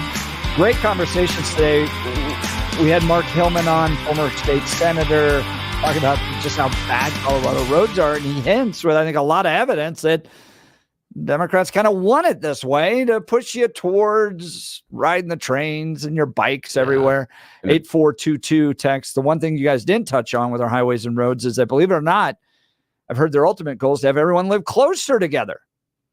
Yeah, I bet density eventually. But in the state, the problem is to force that in the state, because as you start pushing people into urban areas, the cost of housing gets to be more difficult. Yeah, it skyrockets, and that's a problem. And one of the things that Mark Hillman brought to the forefront that I think is incredibly important is the fact that CDOT went out and did their own research. They wanted to know about the state of the roads, and then they were categorized. And so they categorized them as far as, what condition they were in.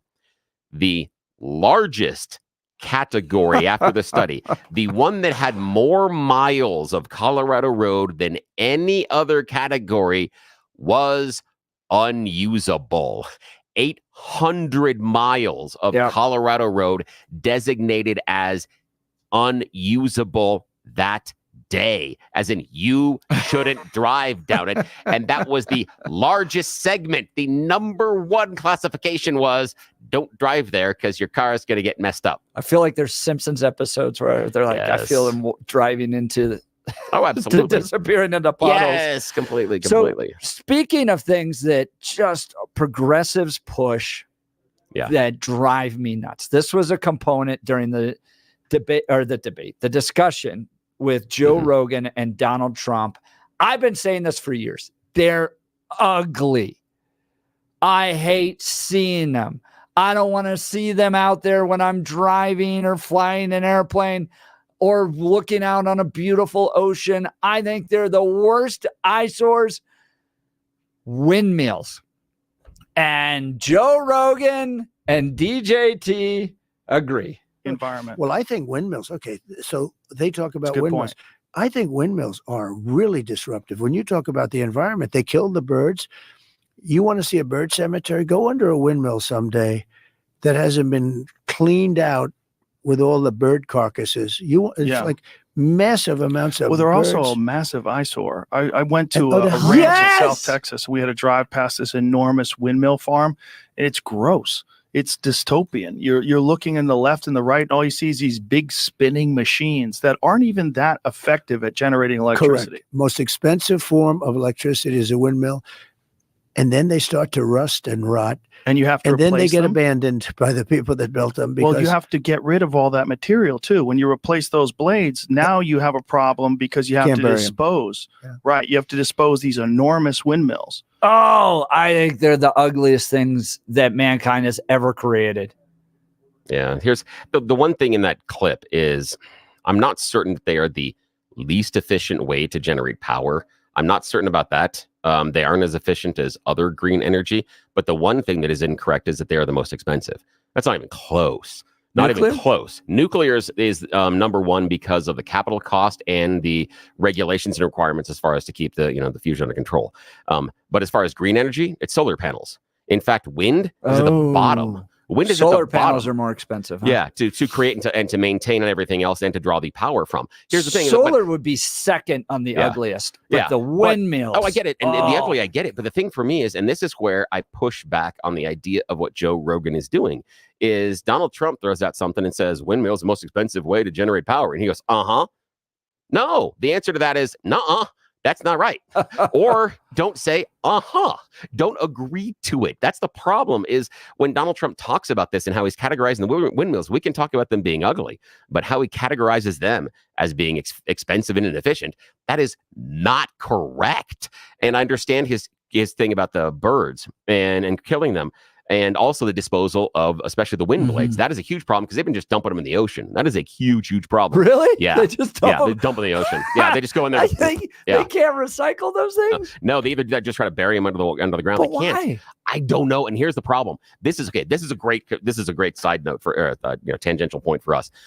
Why the people involved in the green energy didn't make the stuff doing the green energy recyclable is moronic. It's just stupid on its face. Now, again, it pisses me off. Next, in order to fix the thing with the birds, is you paint one of the blades a different color, or you paint two half blades different colors, because what'll happen is the photoreceptors in the bird's eyes will register it, and they can see it moving. Right now, they don't register the movement. They can't see it based on how their eyes register the colors, because it's white and it's blurring. They don't see it. They need to put another color there, and then the birds will stay away. That's all you have to do. It takes a little bit of paint. There are a few things that politicians can say that get me to stand up and make me want to become like a single issue voter. Yeah.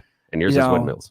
That's one of them. The other one is if a politician got up and said, we're going to make headlights less bright, I'd be like, yes. Oh, yeah, please. Like, especially for those of us that drive out rurally you've got to sit there for 5 minutes as that guy without his brights coming on is so, it gives me a headache. It's horrible. But when these guys go after, when I was like, gosh, I want to stand up, and they are so ugly, and we've papered the Western United States with them, and I don't get that. Some people have told me, well, they look nice out there. They look so peaceful spinning. I've never thought that.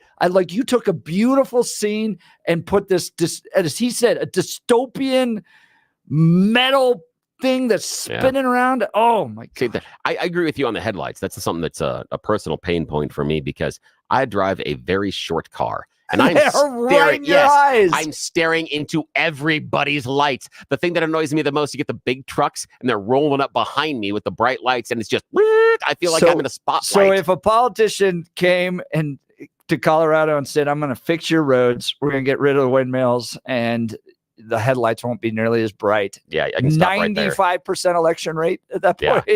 Yeah, I really don't care what they say afterwards. And, I can see the point about the windmills being unattractive. I'm not sure that I'm at that point thinking they're dystopian and they're ugly as you are, but I do agree they are not attractive. It's not something I'm going to stop and take a picture of.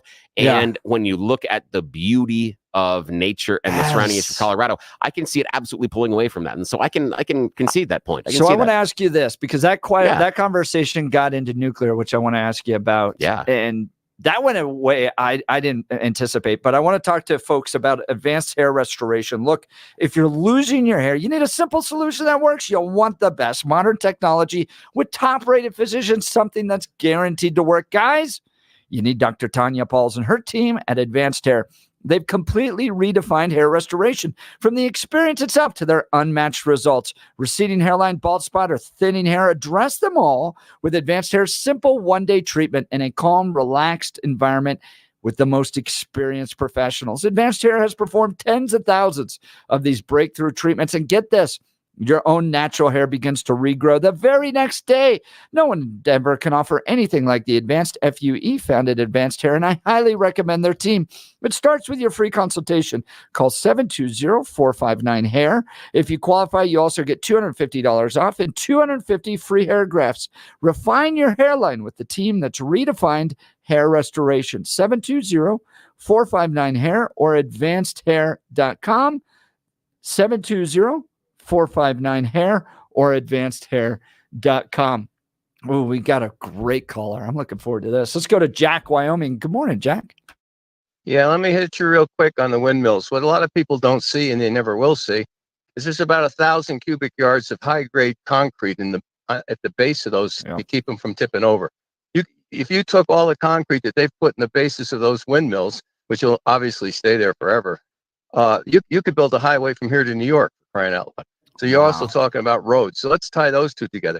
Let's talk about T-Boone Pickens down in Texas, self-made billionaire. About 15 years ago, he put in an order for 500 of them. In Texas is a unique state with respect to its utility grid. It's not on the national grid. It's an independent system. And he was going to make money by selling electricity off these 500 windmills to the state of Texas, which he can do because it's, like I said, it's an independent system down there. He got to looking in the numbers on them. It costs about $25 million to put each one up, and they won't generate $25 million worth of energy in their usable lifetime. Actually, that's incorrect, Jack. Actually, it's incorrect. The studies have shown that the windmills will make back the cost of putting them up in about 7 to 9 months. That's not true. Yes, it's absolutely not true. No, yes, it is. Well, how are you calculating it? See, your calculations are wrong because What they say is it's 500 just, kW. you just dislike the calculation because you want to make the point of T. Boone Pickens. You dislike the fact that I actually know what I'm talking about. What they're generating is at times when it can't be used. You got to look at the throughput that's acceptable on the grid when it can accept it. That's what the value of it is. You don't say it's a 500 kW generator. The problem is it's never generating when it's needed. It's probably 5% of the time efficiency where that electricity can actually be sent somewhere. Yeah, because we can't store the electricity. Yeah, we don't have the ability to that's unless you do pump storage with a dam and a lake up high. That's the only way they can work. Look, even Michael Moore, as big a blithering jackass as he is, was against them 10 years ago. I mean, as stupid as he is, he could see it. Now, I do want to ask you guys a question because the conversation with Trump and Rogan went into nuclear. And I've been a proponent of nuclear, but they brought up a good point. Like when we gave countries like Pakistan and India nuclear power, well, they figured out a way to make a bomb out of it. And then I went, well, yeah, maybe we shouldn't. But I mean, nuclear seems like a good route to go. Bill, what do you think? Yeah, I'm all into nuclear. I've got no problem with it. I think it works very well as long as the regulations are there and done properly. There's no problem with it. In fact, there are some amazing technological breakthroughs that, oddly enough, China is making right now as far as nuclear technology, as far as preventing meltdowns. And there are some other things that are happening inside of the EU where they're experimenting with ways to make the nuclear power plants much safer to prevent when they reach critical mass, to make sure that it doesn't lead to a meltdown like you had at 3 Mile Island or at Fukushima. Yeah, I'm all in for it. It's just very expensive to start out with, but I think that we are missing the boat by not leaning into nuclear more often. Hey, am I still on the air? Yeah. No, not at all. Yeah, here, Jack, go ahead. I didn't ask for a personal opinion. I just asked for a technical opinion. Hey, nuclear makes more sense than any of it does. How do you? I was all in on nuclear until they brought up the fact that really bad countries can figure out how to make weapons out of it. We just don't give it to them then. What's the issue? Iran doesn't get a nuke. Just don't share. Nuclear generation is fueled by radioactive materials. The radioactive materials is what they make weapons. They're not. You can't make that connection that you just made. I'm sorry. Okay, the biggest nuclear power plant that supplied 25% of the electricity to Manhattan Island, to all of New York City, is Indian Point on the Hudson River, which is about 30 miles north of New York City. Well, there's 3 units there. I worked on Unit 2, welding the critical piping in it back in the 60s. Okay, they decommissioned it. They decommissioned it. As far as cooling water is, they've got the Hudson River. It's the biggest river in North America. So they don't have a problem with cooling water. They're 20 miles from New York City. They're supplying 25% of the electricity down there, and they shut the whole damn thing down. And, in doing that, that's kind of an insult to me because some of my best welding is in Unit 2. Oh, well, okay. Maybe they'll reactivate it. Jack, I appreciate it. Thanks so much for the call. Jack from Wyoming. His line will be open 303-696-1971. Man, we got some good blue-collar guys calling in today. Yeah. And he's right. Nuclear is very efficient. The problem is that we still have to deal with the waste. Just saying we're going to bury it in the ground isn't necessarily going to work. And shooting it off to space just can get a little more expensive, but that would seem to be the most logical at this point in our development, to take it off planet. And whatever that looks like. And again, that could be very short-sighted. I like burying it in a mountain in Nevada and then having fish with 3 eyeballs. Yeah, exactly. It's like Blinky. That's what we need. That's the thing. It's why we want to hang on to it, and we're not figuring out a way to get rid of it. It's silly. So yeah. I want to talk to you about my good friend over at Dan Campbell's Law. I've known Dan for well over a decade. This guy's pro-life, pro-family, pro-America. He would be absolutely my first call if I was ever injured in a car accident. Dan Kaplis is the son of a police officer. He's a former seminarian who's dedicated the last 40 years of his life to helping people who are hurt in serious motor vehicle crashes. But more than just being a really good guy, he's a real winner. Listen to some of this. He's believed to be the only lawyer in Colorado history to win 5 straight multi-million-dollar verdicts in Colorado crash cases. And Dan is also believed to have won the largest truck crash verdict in Colorado history. Wow. Dan Kaplis Law is so trusted that they're the official law firm partner of the Denver Nuggets and the Colorado Avalanche. Dan Kaplis Law is a serious firm for serious cases. And you're probably saying to yourself, I can't afford these guys. Not true. Dan accepts righteous injury cases on a percentage fee basis so that he can represent good people from all walks of life without regard to ability to pay. If you need Dan's help, give him a call. Even if you're not in a car accident right now, put his phone number in your contacts. Here you go. 303-770-5551. That's 303-770-5551 or hit dancaplisLaw.com. That's Dan, CAPLIS law.com. We'll continue with your calls and texts. You're listening to The Jeff and Bill Show. Denver's talk leader, News Talk 710 KNUS.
been an absolutely wonderful show. If you missed any of it, go to 710knus.com. We dove into Trump, Rogan, Trump, Madison Square Gardens, Colorado highways with Mark Hillman and why those are so bad. Lots of calls and texts, man. We are 8 days out from this election.